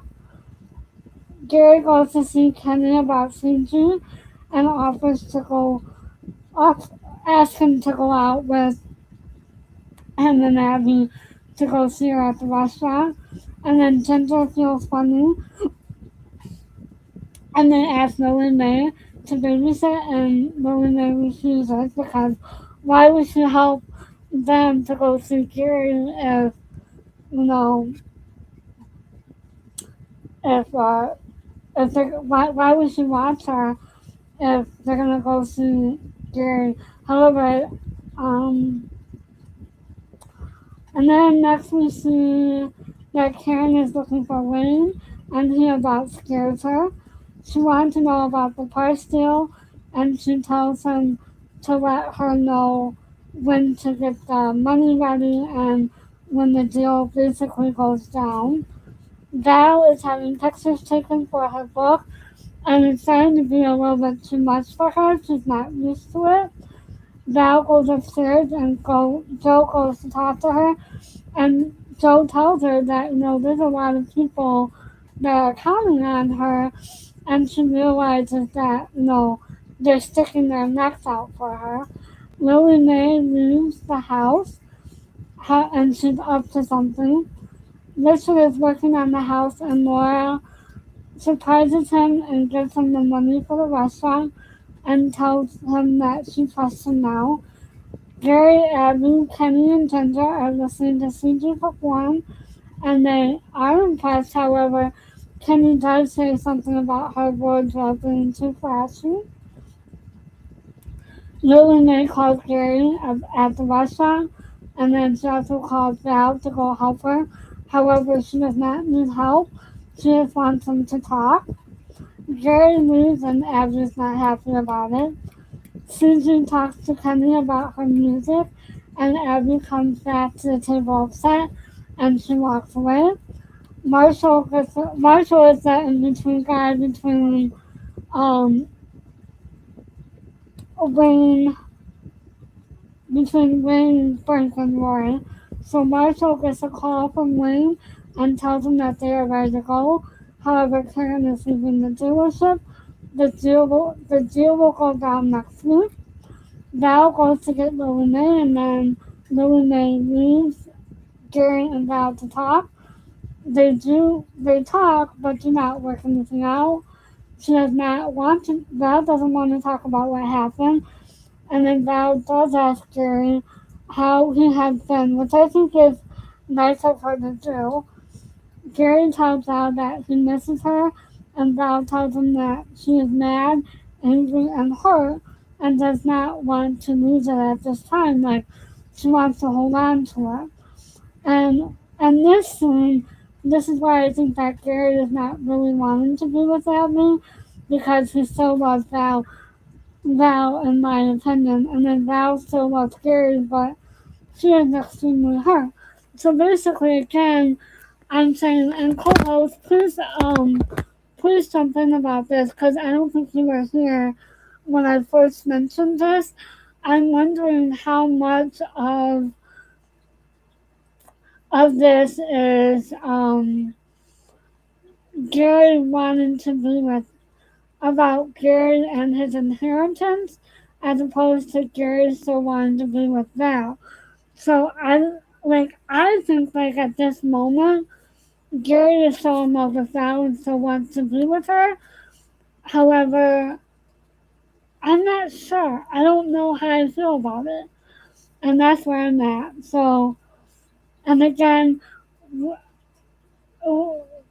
tell me what you think. If you're here and you're chatting and you're not chatting or you're in the bushes, please let me know. But I think that Gary wanted Val back.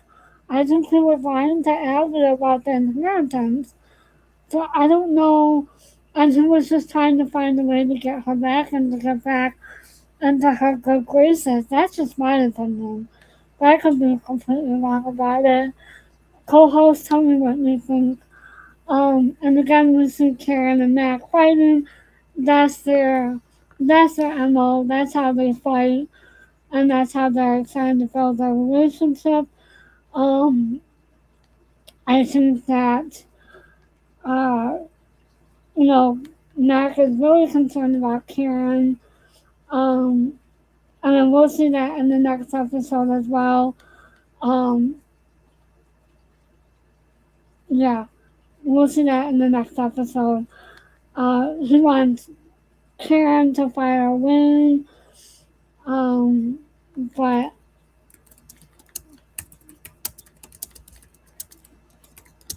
hold on, hold please. I'll get back.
Okay, I'm back.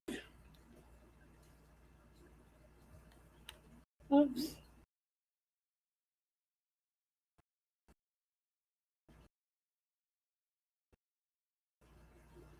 Oh,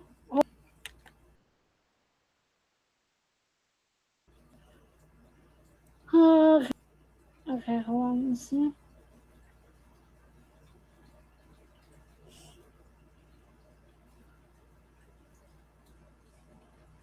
Yay! That's what I'm thinking too. I think that oh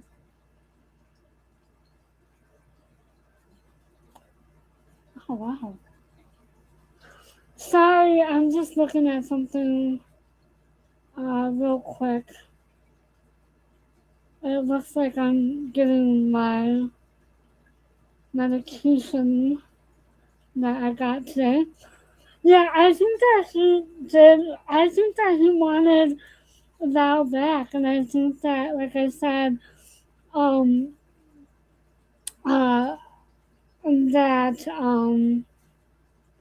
he wanted Val back. Like I said, Karen and Matt kind of addressed this in upcoming episodes, so we'll learn more when we get there. And I don't think, like Karen said, I don't think we really wanted to go as far. And I think that Karen is hard also. I think that Karen still has still wants to be friends with Gary, but I think that she's hurt because that was her best friend, and and I think that she realizes that Abby kind of conned her way into his life, and that he couldn't resist her.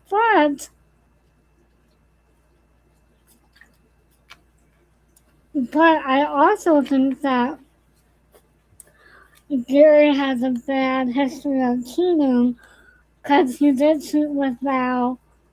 He did cheat on Val with Judy. So, I mean, if he did it once, I'm not surprised that he did it again. I mean, we kind of see even, yeah, so we'll see Gary has a pattern of cheating here. And, just bear with me. I'm just trying to get through the situation right now because I got a phone call. I had to kind of, restart everything. So, yeah, so I think Gary is a serial cheater. And if I'm not mistaken, they were together and back to the cul-de-sac.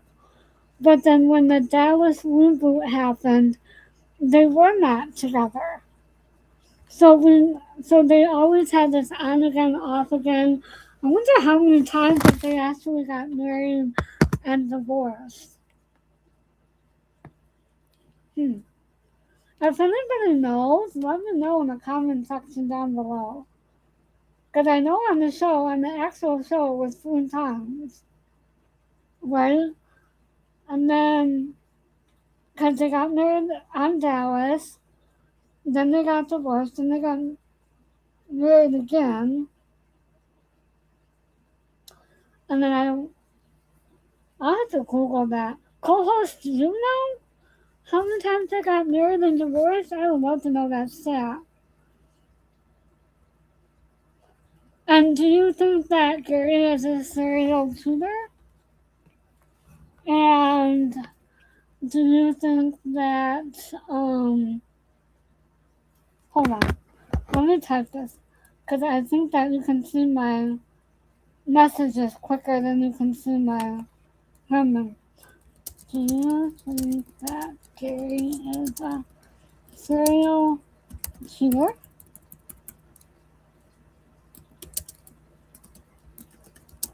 Do you think, and how many times did Val and Gary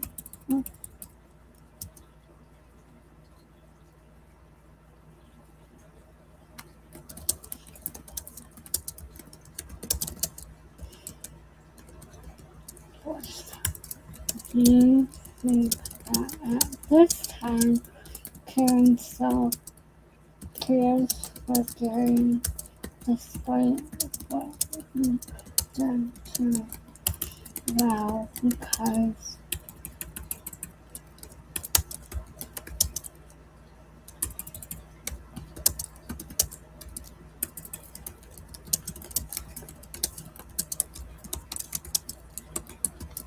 okay.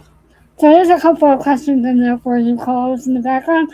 And if you're watching the replay, feel free to comment down below and let me know what your thoughts are because I think that that's kind of interesting. I'm not gonna play the party because let me see how do. I'm just pulling up a couple of scenes here.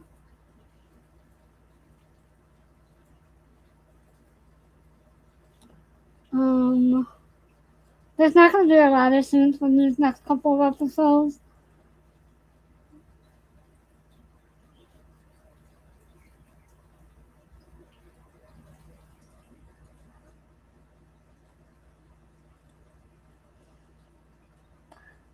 I am gonna play this scene, so here we go.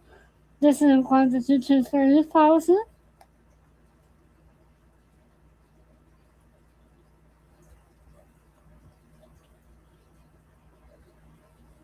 And again, this is in quantity to series policy. This for educational purposes only. Hardman? Harkness, that's me. Harkness, right. I'm having problems with the steering. It seems a little loose. Let me check it for you. Okay. Thank you.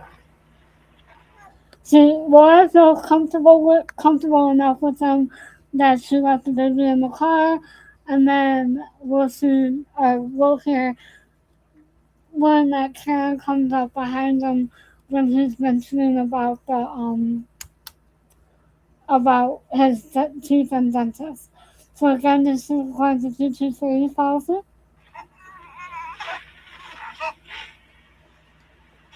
Well, look at you. You've got one hell of a smile. Boy or girl? Boy. He does have a nice smile, doesn't he? Except the doctor says it's probably gas. No, it's a nice smile. Just like his mother. Thanks. You got a nice smile, too. Karen is there looking at Laura. However, I think that Wayne doesn't know that Karen is behind him. So I think that that's why he kind of lets it slip. But that's my opinion. And again, this is quantity to series policy. One of the lucky ones. What do you mean? Perfect teeth. Kind that never has to go to the dentist. Never had a cavity in my life. Karen kind of looked at it, looked like, what in the heck did I learn just now? So then we'll go into the next scene. And again, this is quantity to series policy. Know who killed Sid? You want a little blue cheese in it?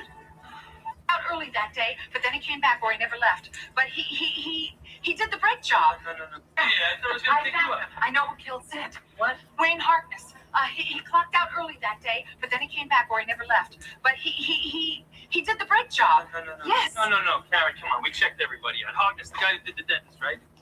So again, Mack is like, no, it can't be him because he was at the dentist. And then Mack is going to say, oh, well, then the dentist is lying too. And this is when Mack tells Karen to fire him. And again, so he believes Karen, but he realizes that there's nothing that he can do at this point because Karen's going to do what she wants to do. And again, this is quantity to series policy.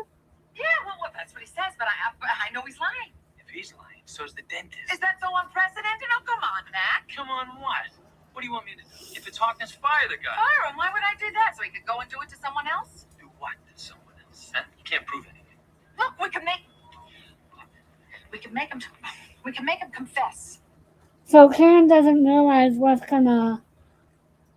needs to happen Oh, right now he trusts me. I could. that what needs to happen in order for them to get him arrested. So therefore, she's like, oh, like, what can I do to do this, And we'll see this culmination in the next couple of episodes, which I'm really proud of Karen.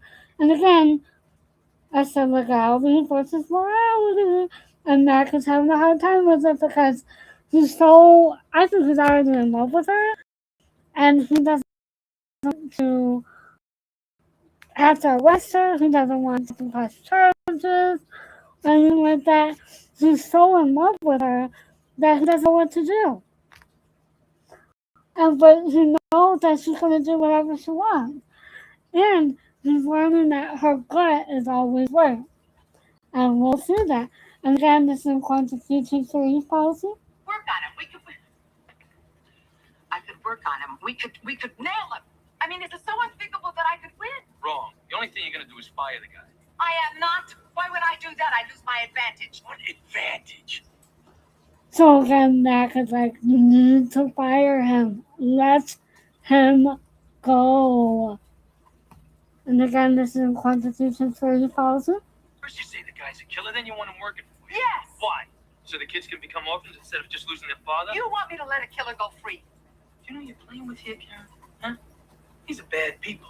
If this guy's involved, that's a big if, so pay attention. So Mack is not even convinced that Wayne is involved. However, I think that he's realizing that Karen is right about this, and he doesn't just want to. He doesn't want to. He doesn't want her to get too involved. He wants to keep her safe. So he's telling her, fire the guy, don't continue with this, fall in love with me, and let's be happy. Then what fun would that be? I mean, come on. And again, this is Constitution 30 policy. If he is involved, then he's connected to Angelo Bukowski. Now, these are bad people, okay? And I don't want you mixing them. I want you lying, sweetheart. Hi, co-host. Okay? Huh? Let me do my job. You pay taxes, don't you? So let the cops do their job. Why don't you do that? Because that's what I did the first time.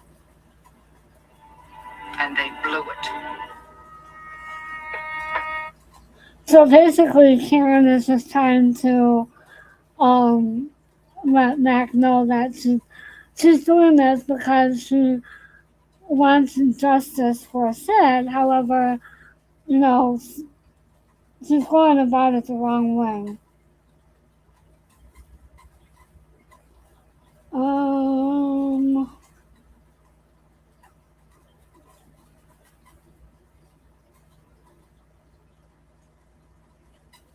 I haven't seen them kiss in this I'm not gonna episode. find. I haven't seen them kiss in this episode yet.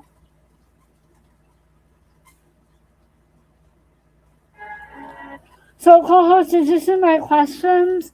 Like, do you think that at this time Karen still cares for Gary despite what he did to Val? Because she thinks that Abby was mostly to blame?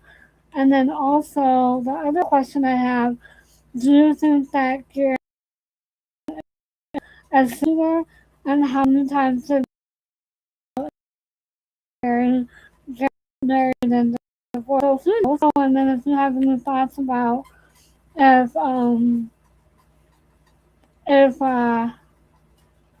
Karen still cares for Gary despite of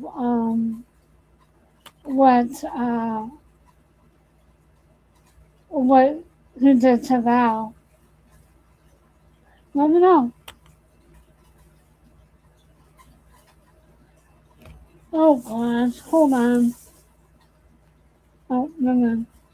No. Oh,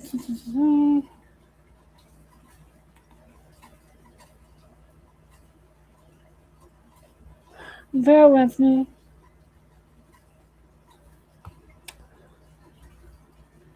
Val is still wanting to get closer with Gary. However, she wants to hang on to this anger that she has with him. And then also, we're introduced to Sandra, which, hold on, which, in the next episode, we are introduced to another character.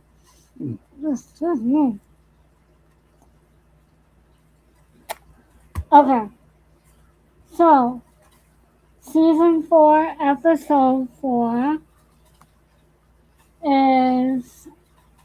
Did you hear my questions, co-host?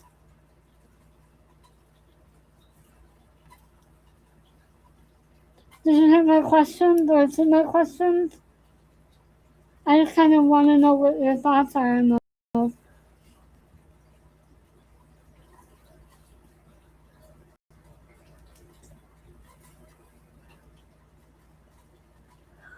Okay, so the next episode is season 4, episode 4, and I'm gonna spell it.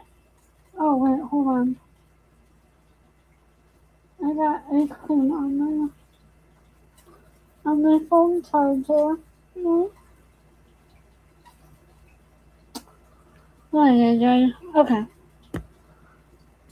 And it is spelled S as in Sam, V as in Victor, U as in Eagle, N as in Nancy, G as in Giraffe, A as in Apple, L as in Mary, I as in Igloo. So I don't know how to pronounce it. I'll put it in the chat.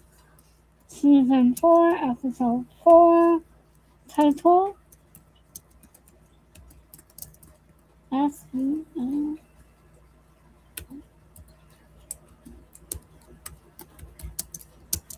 Do not know how to pronounce this title.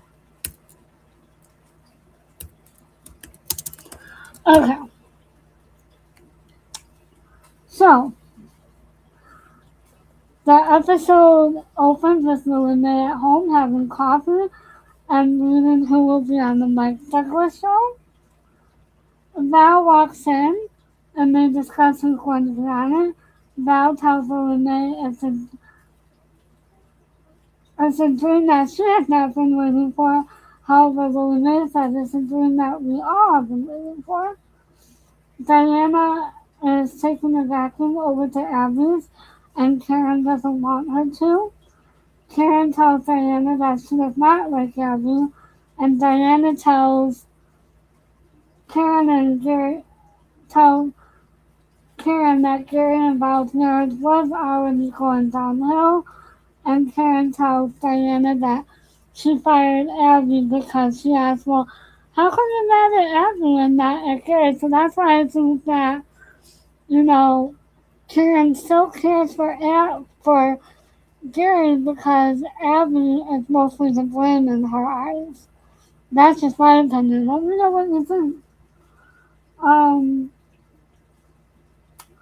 Val and Abby run into each other at the dry cleaners, and I said, oh. Richard is stressed out about the opening of his restaurant in a couple of days, and Daniel is crying. Karen comes over to get her baby fixed, and Laura tells her that she's worried about Richard. Laura is telling her that there are a few money problems. Laura thinks that he is still making progress, talking about Richard. And then, dun dun dun, we are introduced to Chip, finally. And he comes over with pictures and charms Lily May. He is a creep, just like what Mack says. And then, again, I'm gonna go off on a tangent. Michael did talk about the scene where he meets Lily May and how he said pretty pictures was a change in the script that David Jacobs had him do, and it stuck, and it is in the final cut. You can check out Michael's interview on the We're Not Done Yet podcast, which aired last week, where he talks about it and how they kind of changed the character of it in order to make him a little bit more dangerous and maybe a little bit more likable. Hold on. My computer just went. Wayne goes to talk to Karen and she is still scared a bit about what is happening, but she is still going through with her plan. Wayne has something for her to sign and she goes ahead and signs it. I think it is the actual purchase order for the parts. Karen asks him about it, about a check, and it is from Abby's old accounting book, which is from the um, first auto part deal from when Sid was alive. Uh, Lily and Chip are going through the pictures, and Val comes home, and Lily introduces him to Val. She's not feeling good about the book, and Chip is putting the child on to Val. Val finally agrees with her and lies about being friends with Mike Douglas, as well as lying to his boss about what is really going on. He is starting to come off a little bit too strong. Next, we see that Chip returns back to the office, and he gets yelled at by his boss, and tries to get himself to be a part of the valuing account. Matt goes to Karen, and they fight about Wayne. Karen puts Michael in the middle of it, and Michael says, "Love is so stupid." Matt tells Karen that Wayne is dangerous and wants and then asks to take her out to dinner, and she says no. But then he says, "How about 7 p.m.?" And she says, "Fine." Karen is continuing to be followed by someone, but we don't know who it is. Chip comes over with clothing for Val. However, she learns that she's going to have to eventually pay for it. Karen asks Gary and Abby about the check that she found. However, Abby tells Karen that Sid signed the back of the check because he approved the check, and tells her to look at the back of it. Kenny is asking the band to stay after to record a demo with CG, and at first they say no, but then they agree to do so once Kenny makes them feel bad. And then we'll see later, and I just kind of threw this in now, because again, I'm not going to play any of the music on, on here, so I just kind of put this in as I think it's a little nod to a performer.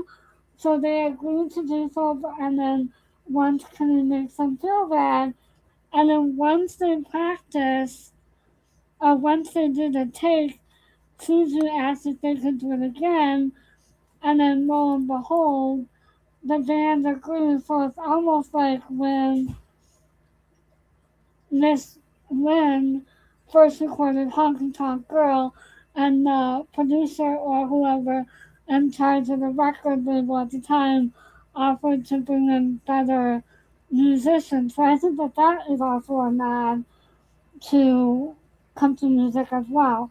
That's just my opinion. That's what I find. I'm just kind of finding it as I watch it, and so basically they just did it until they got it right. Karen is still wondering about the check that she found, and she calls to leave a message for Mack to cancel dinner because she is concerned about it. And then Karen goes to see Richard at the restaurant. However, he is still having some money issues as she walks in.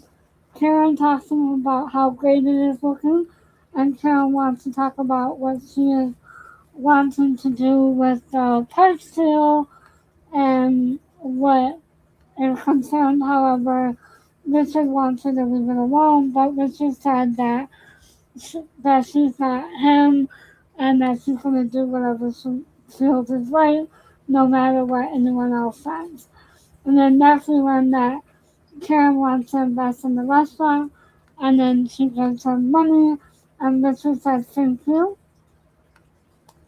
Val, Lily, May, and Chip are at the studio checking out the set for the show the next day, and Val feels uncomfortable. Wayne goes to talk to Roy and Frank, who pulled up at the dealership to surprise them. They tell Wayne that the parts will be in next week. Richard is preparing food, and Max shows up at the restaurant to tell him to stop giving her bad advice. Max told Richard that he saw Karen's car at the restaurant, and Richard tells him that she didn't have money for the restaurant. Richard called Karen to come to the restaurant after work.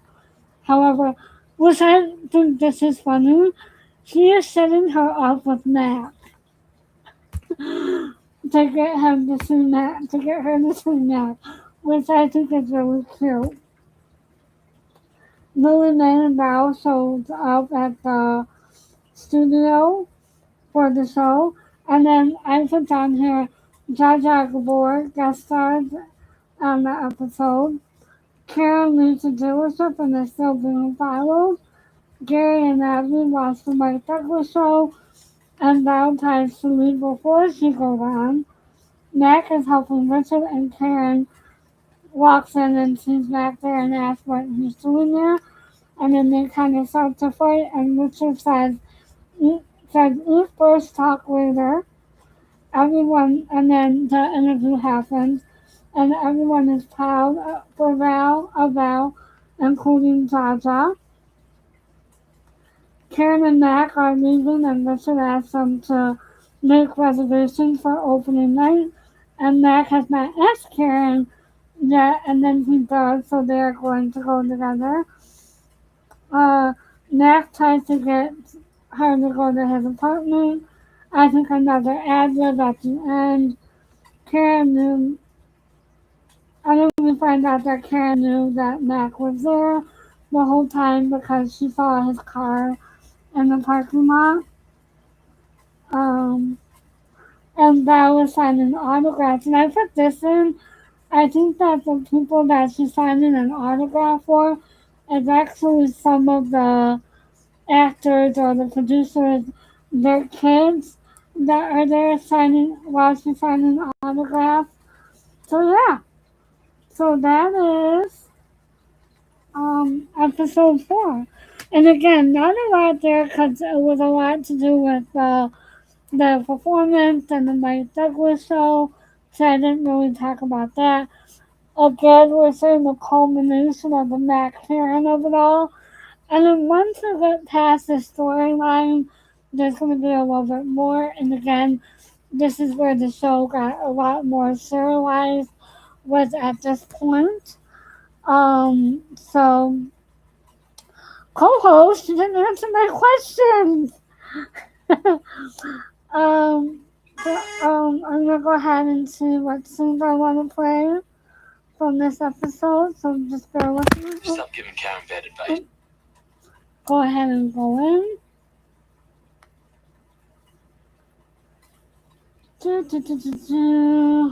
Okay.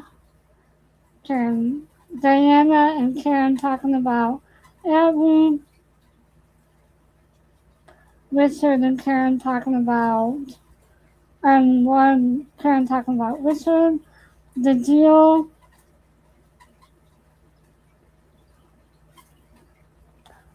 Chip. Alright, here we go. This is a scene I want to play. And again, this is according to future series policy. This is a cute scene between Karen and Matt. Oh, wait, hold on.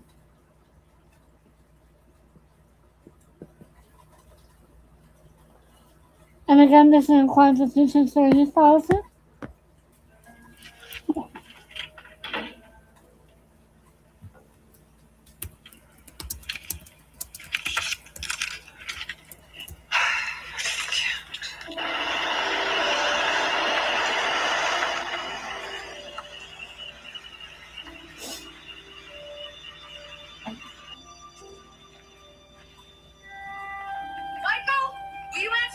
Karen heard Michael, Karen heard Mac pull up. Now, okay.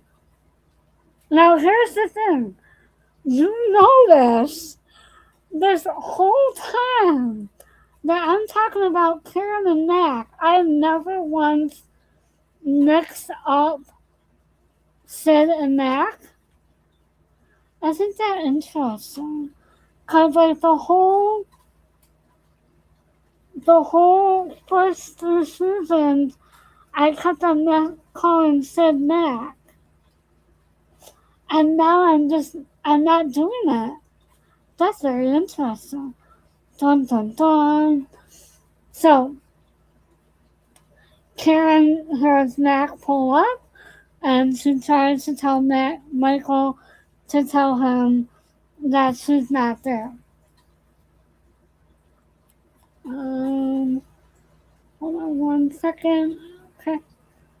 And again, this is according to YouTube service policy. The door, please. And tell whoever it is I'm not home. Mother's real busy.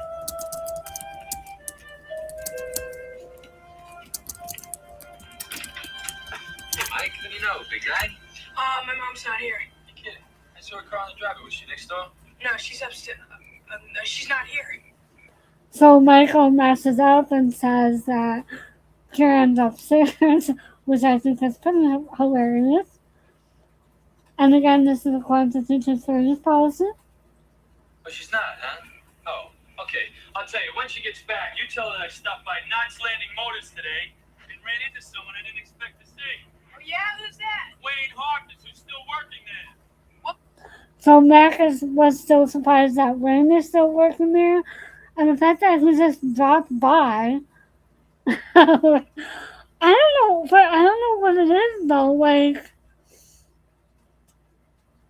again, I don't think it's that I like him more. I think I just like him more with Karen. And I think it's that it was better suited. If that makes sense. I don't know. Co-host, tell me who you like more. Do you like Mack more? Or do you like Sid more? I don't think I ever asked you. But I think that Karen and Mack are more suited than Sid and Karen. But again, they're two different relationships. You know? They're two different relationships. So I think that it's the relationship, not more or less the guy. Because you would think that if I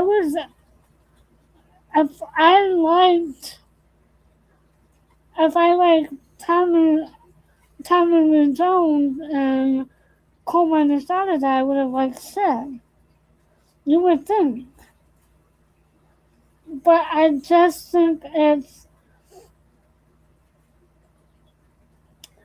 the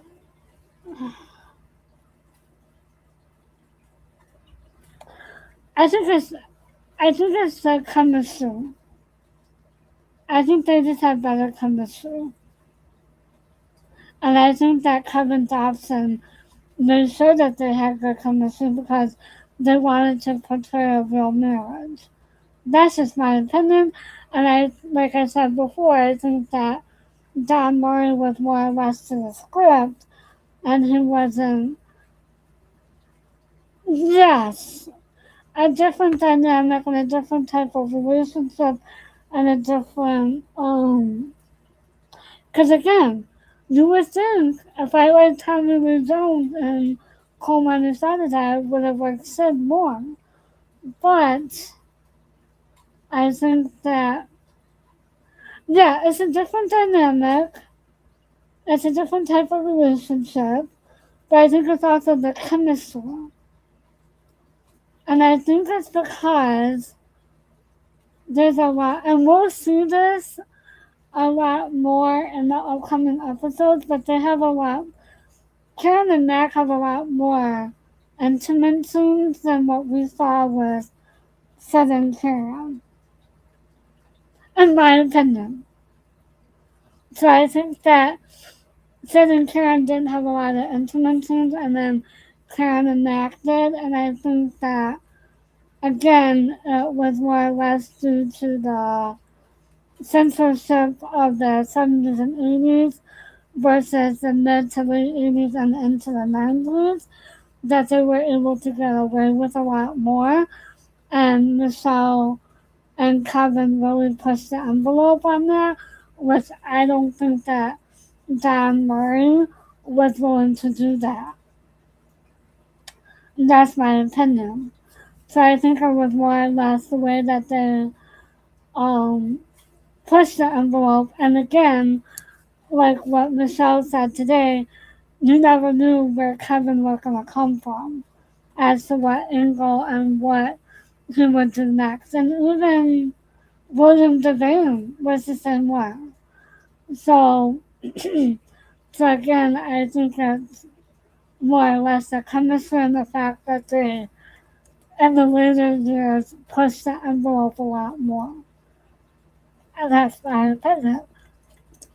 So whereas Murray just kind of followed the script. That's my opinion. And again, this is according to future series policy. I'll tell her when she comes down. Oh, I don't know how to lie. Yeah, right. You study a bad example down here. Fight your own battle. Michael, you.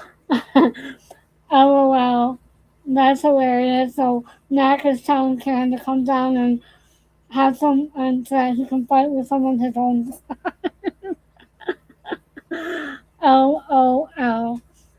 And so this is like where Michelle talks about the fact that her scenes with Kevin Dobson are more or less like romantic comedy as opposed to like very soap opera-ish.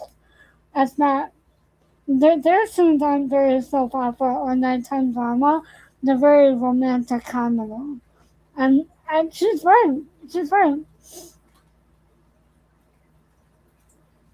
Yeah, so there you go. See, I don't know of anything from Don Murray before this, and I didn't know anything of Kevin Dobson, although I did learn, I don't know if you knew this, co-host, that Kevin Dobson um, was in, when he was in Kojak, that he and Joan Van Ark had something going on that show. Like, she was a guest star on Kojak with Kevin Dobson, which I thought was interesting as well. And I'm sure that he played it the same way on Kojak that he did on knotslanding. But I could be wrong. And again, but again, like I said, Michelle said that with Kevin, it was more or less like romantic comedy, to whereas with maybe Don Murray was a little bit more dramatic and a little bit more serialized and a little bit more soapy campy, and with Kevin it was a lot more romantic comedy. But you see that? And more intimate. Again, this is according to future series policy. Tell Mr. McKenzie to mind his own business. I know what I'm doing. And I'm doing it my way because I've gotten absolutely no help from him. Why are you being so obstinate? I told you Wayne Hargis is a dangerous man to fool with. You mean Wayne from the body shop? Yeah, Well, he fixed my bike. I don't want to discuss it any further. it has to be discussed further. Mom, why don't you like Wayne anymore? Michael's not sure what's going on, and so Karen's trying to keep him from knowing what's going on, LOL.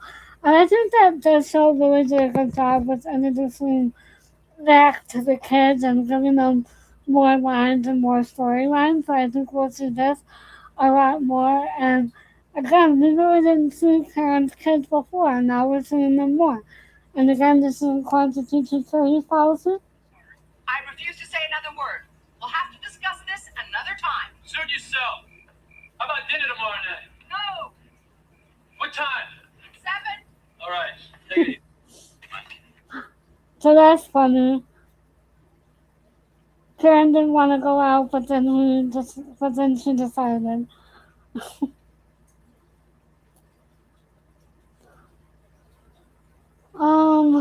And then we'll play the last scene that we see Karen and Mack in. And then we're almost done.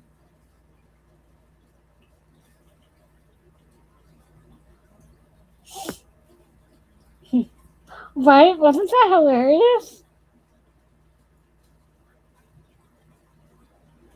Yeah, because a lot of this is the Mike Douglas show, CG at the recording studio, so all that good stuff. Everyone is proud. Alright, and again, this is according to teacher series policy. Back to you. It's less than. I heard him say that you're the most refreshing and honest guest he's had in years. All right. A word to the wise. Opening night is less than a week away, and reservations are going fast. So if I was you, I'd get my name down as quickly as possible. Why hasn't Mac asked Karen that? I mean, come on, guys. Get it together. And again, this is according to teaching service policy. I put it there. You haven't even asked me yet. All right, Karen, I'm asking. Would you like to come? I'll have to think about it. You have to come. I'm making capon with fresh raspberries and pinoli nuts. Oh, I love pinoli nuts. You do? She does. Pick me up at the usual time. Great. Oh, when you come to the reservation desk. So Richard tries to keep Mac behind, and then Mac is trying to follow Karen. He just wants to go after her. And again, this is according to teaching service policy. Slip a 20 in my hand. Make it discreet, and I'll make sure you get a great table. Nice guy. Friend of yours? Can I drop you off? I have my own car. You drop me off. Your car's out there. I saw it when I drove. Okay, so I knew you were here. I just didn't want to miss Val on the show. Yeah, but come by the... So Karen knew that he was there, but she didn't want to miss Val. And then again, I think there's a little bit of ad-libbing between Mac and Karen as they're walking out, because I think that they needed something to do. Mac is trying to get her to go to his apartment. And again, this is in quantity to service policy. Come on, I want to show you something. Come on, Karen. Mac. So she told him no. She shot him down. Dun dun dun. Nothing has happened yet. Nothing has happened. We shall see what happens. Nothing's happened. That shouldn't have happened. It's not going to happen for a little bit. So we'll just have to get used to it. Nothing's happened. Nothing's happened between Mac and Karen. That shouldn't have happened.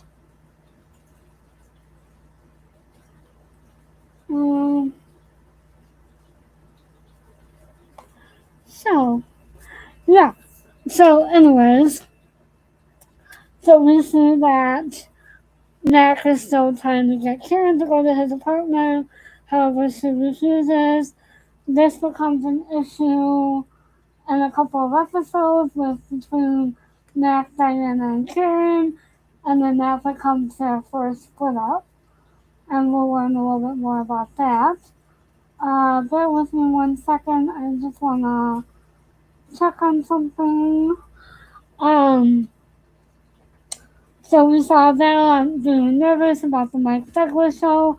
However, she does really well on it.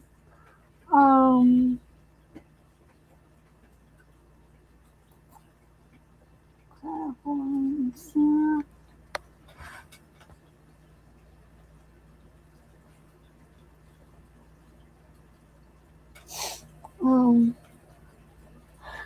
What's that? Yeah, you know what I'm talking about, right, co-host? How Mac is still trying to go after Karen and get him to go home with her, to get her to go home with him. Hilarious. She's thinking like, no way, man. No way.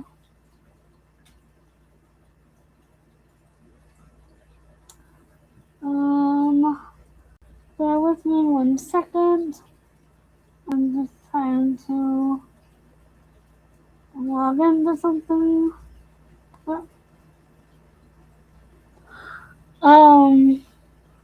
So yeah, so Val's nervous. Val does really well.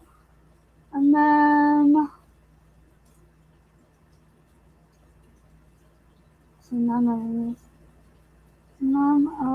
these are doing. Okay. I'm just taking a look at something, just bear with me.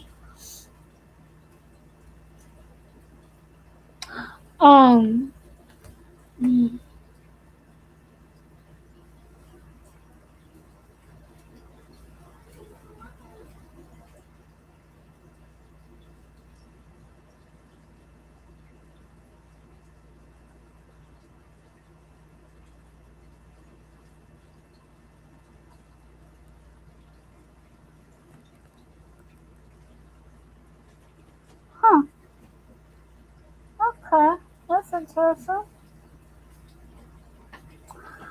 Okay, sorry, I was just taking a look at something real quick.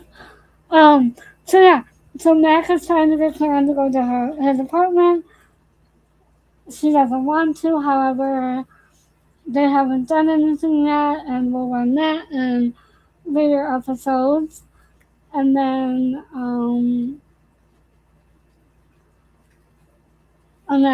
they'll first break up in a couple of episodes, but then that doesn't last for very long.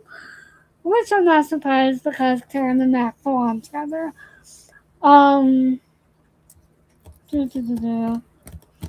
And Donna knows did say something on the podcast today. She did say that Michelle did really walk out in the husband department with both of the actors. And you know, Donna Mills did have scenes with Don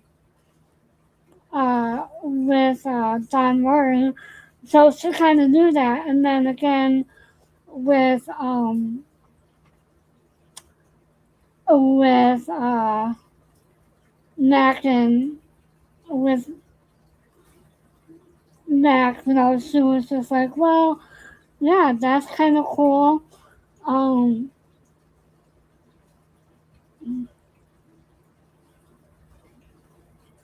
um, I'm just kind of looking at something. Sorry, I get distracted easily. I think I have undiagnosed ADD or ADHD where I kind of can't focus on one thing. So, like, I'm also trying to do some work stuff while I'm going live as well as look at my emails and all that. So, I do apologize. Um, so, yeah, so mm, I still kind of back of it all for me. I think that they did a really good job in finding Kevin Dobson. I don't think anyone else could have played the part.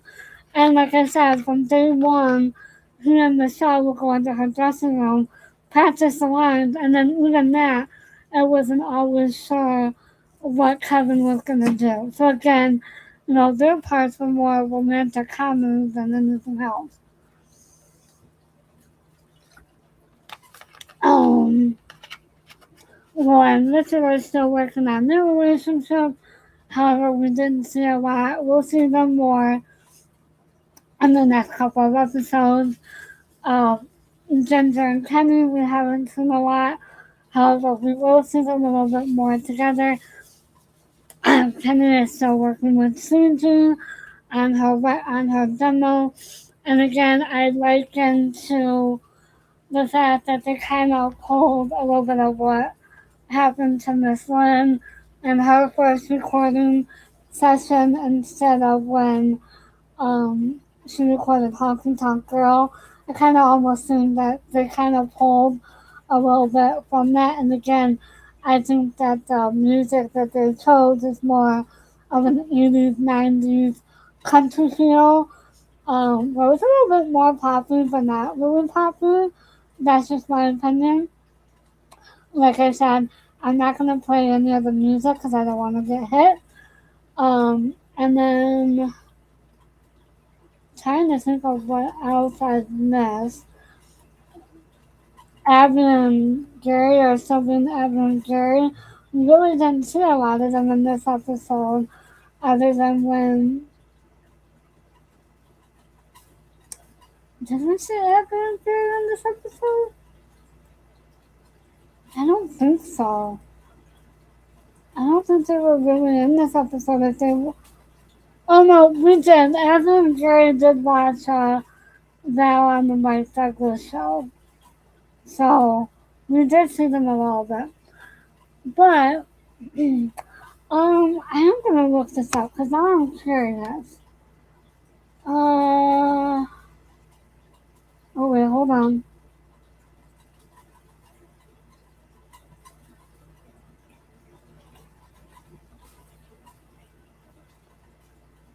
Oh, okay, I was looking at something on that.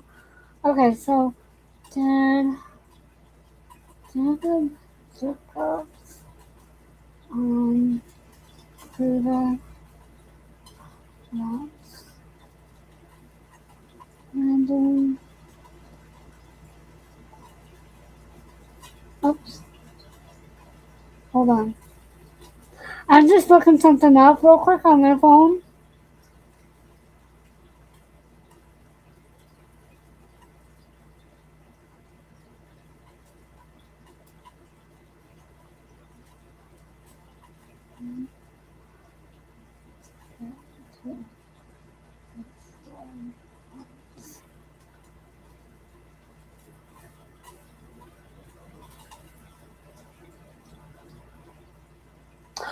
Okay, so I was correct.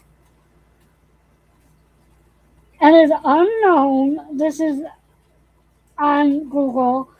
While it was unknown that David Jacobs was a massive country music fan personally, he famously wove the genre directly into Knots Landing storylines.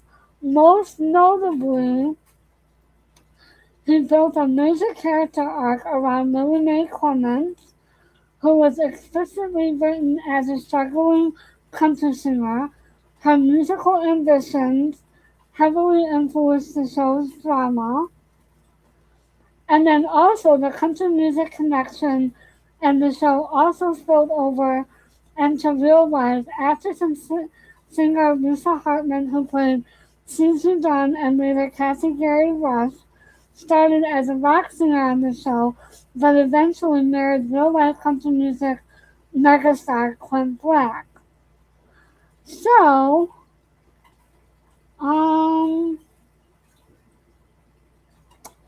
let me see.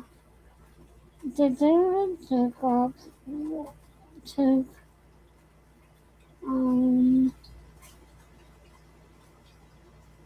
take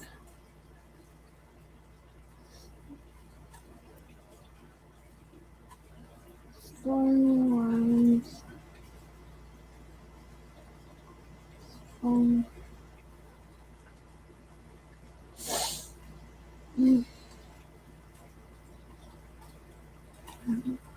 performers and put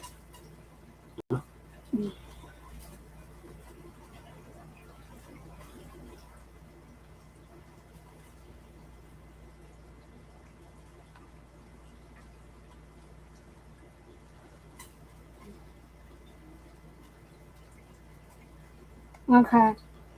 So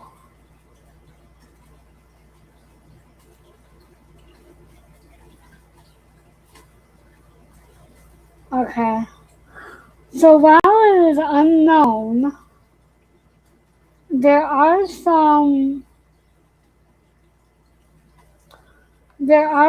storylines that are similar to storylines or the truth of some of the country music performers. Yes, I know. Some of the country music performers that within the show, like I said about CG, getting more time play. That kind of reminded me a little bit about the Loretta Lynn story, and then also with the music kind of sounding like pop, pop country a little bit, 80s, 90s country. It said rock singer for Lisa Hartman, but she ended up becoming more of a country pop singer, I think. And then also with the Lily Mae Clements character, I think that kind of showed. And then there's another trope later on in the show that I can't wait to get to. Co-hosts, you still have no idea what it is. Unless you went ahead and watched the episode, you're not going to know what it is. So, yeah. So, yeah.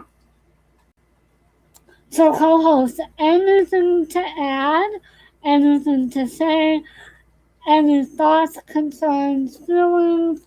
Did I get it right? Did I get it wrong? Please let me know because I love your comments.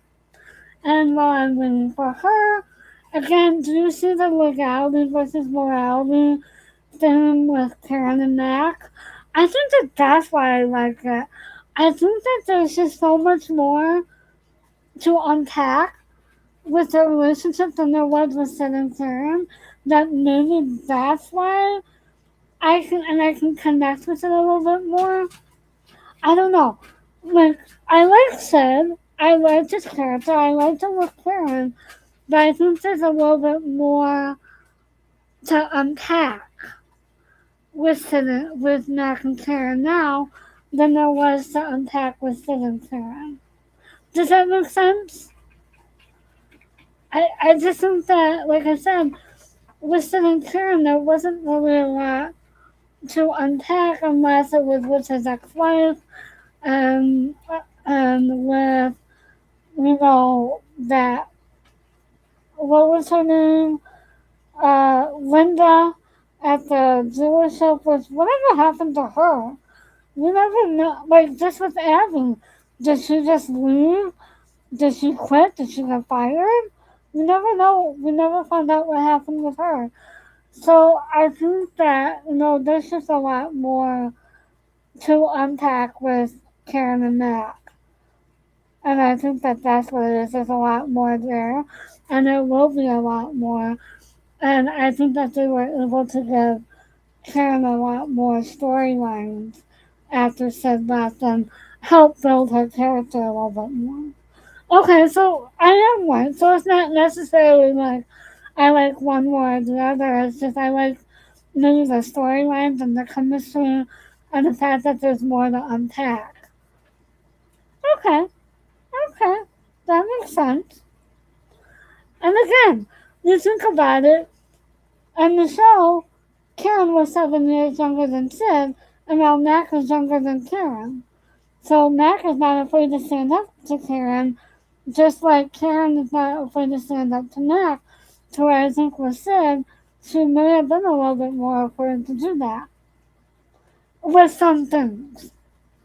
Not necessarily with her family, but with some different type of things that maybe he just didn't agree with her on. She just kind of held her tongue.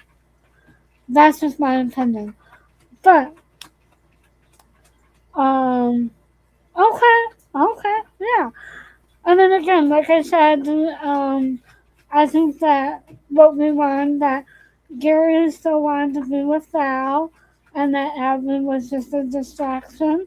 And do you think, co-host, you didn't answer this for me, do you think that, and I could be wrong, and maybe you did, and I do apologize because I did have a couple of questions about Gary. Do you think that Karen still cared about Gary, even though what he did? And I think you did answer that, but I'm not sure, so I'm going to ask it again because I think that Karen blamed Abby more than Gary, and I think that even though she fired him, she kind of still cared for him as a friend. That's just my opinion. Because she recognizes that maybe Abby was a little bit more to blame and that Abby just had her sights on him to begin with. Let me know. I'm waiting. Okay, perfect. Thank you. So I'm not cuckoo for Cocoa Puffs. I'm not cuckoo for Cocoa Puffs. Okay, so now that I got that out of the way, tomorrow we're gonna do only 2 episodes.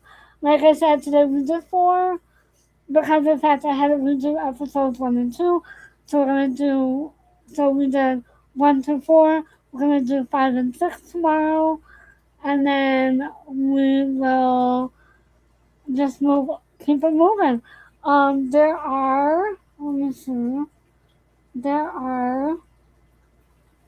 Hold on, let me see something real quick. Uh, There are. How am I smart? What did I say? Oh, okay, I'm cuckoo for Cocoa Puffs. I get it. Okay. I thought I was crazy because Okay, then I said I'm cuckoo for Cocoa Puffs. Okay, so there's 22 episodes in this season. So yeah, so we will do episodes 5 and 6 tomorrow,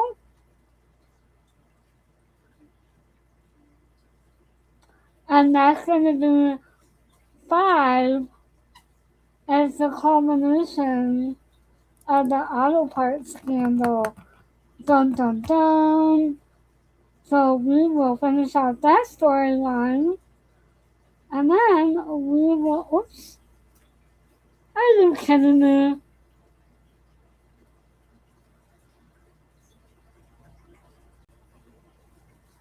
Hold on. I got kicked out for a minute. Are you still there? So, episode 5 is a culmination of the auto parts storyline, and then we'll jump into episode 6. 7, 8, 9, 10, 11, 12, 13, 14, 15, 16, 19, 20. Okay. So we'll do 2 episodes. I was just counting them on my fingers just to make sure that we're on track. And then episode 5, there are 25 episodes. So the longer we go, the more episodes each season has. Okay, good. Okay, yes, I got my stream kind of cut out. So that is a notice to me. I'm gonna go ahead and end it here. Don't forget to do the YouTube things. Like, share, subscribe, comment down below. Co-host, can you hear me?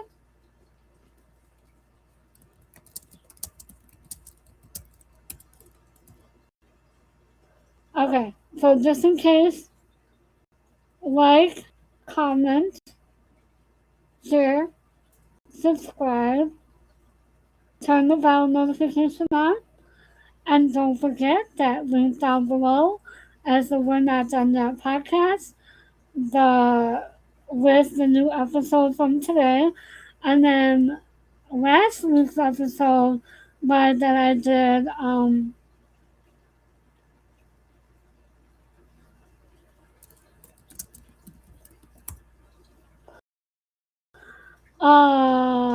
week's episode that I did on Tuesday, that We're Not Done Yet podcast with Michael Sabantino is listed in that description box down below. So go check that one out, and then go check out the um the episode from today where they answer the questions, and then they answer viewer comments and questions and discuss more about who they're gonna have. Because I think there's one person I didn't talk about, and then who they're. Oh, okay. Sorry, I'm just confused because I got all discombobulated because my screen went out. So go check that out, and then we have the CG Circle channel link below, and the No Escaping the Cul-de-Sac podcast link below, and then I'm also gonna link the Twitter and then website down below since we didn't talk about them, and then go check out Quint Black. Why not? Lisa Hartman Black and Quint Black, since I did talk about them quite a bit as well. Maybe I'll see if Lisa has a website. I don't know if she does or not. But, so, again, thank you for joining. I would love to hear your comments. And if you're watching on Kick, go check it out and all that good stuff. So, again, have a great evening and thank you for joining. Bye.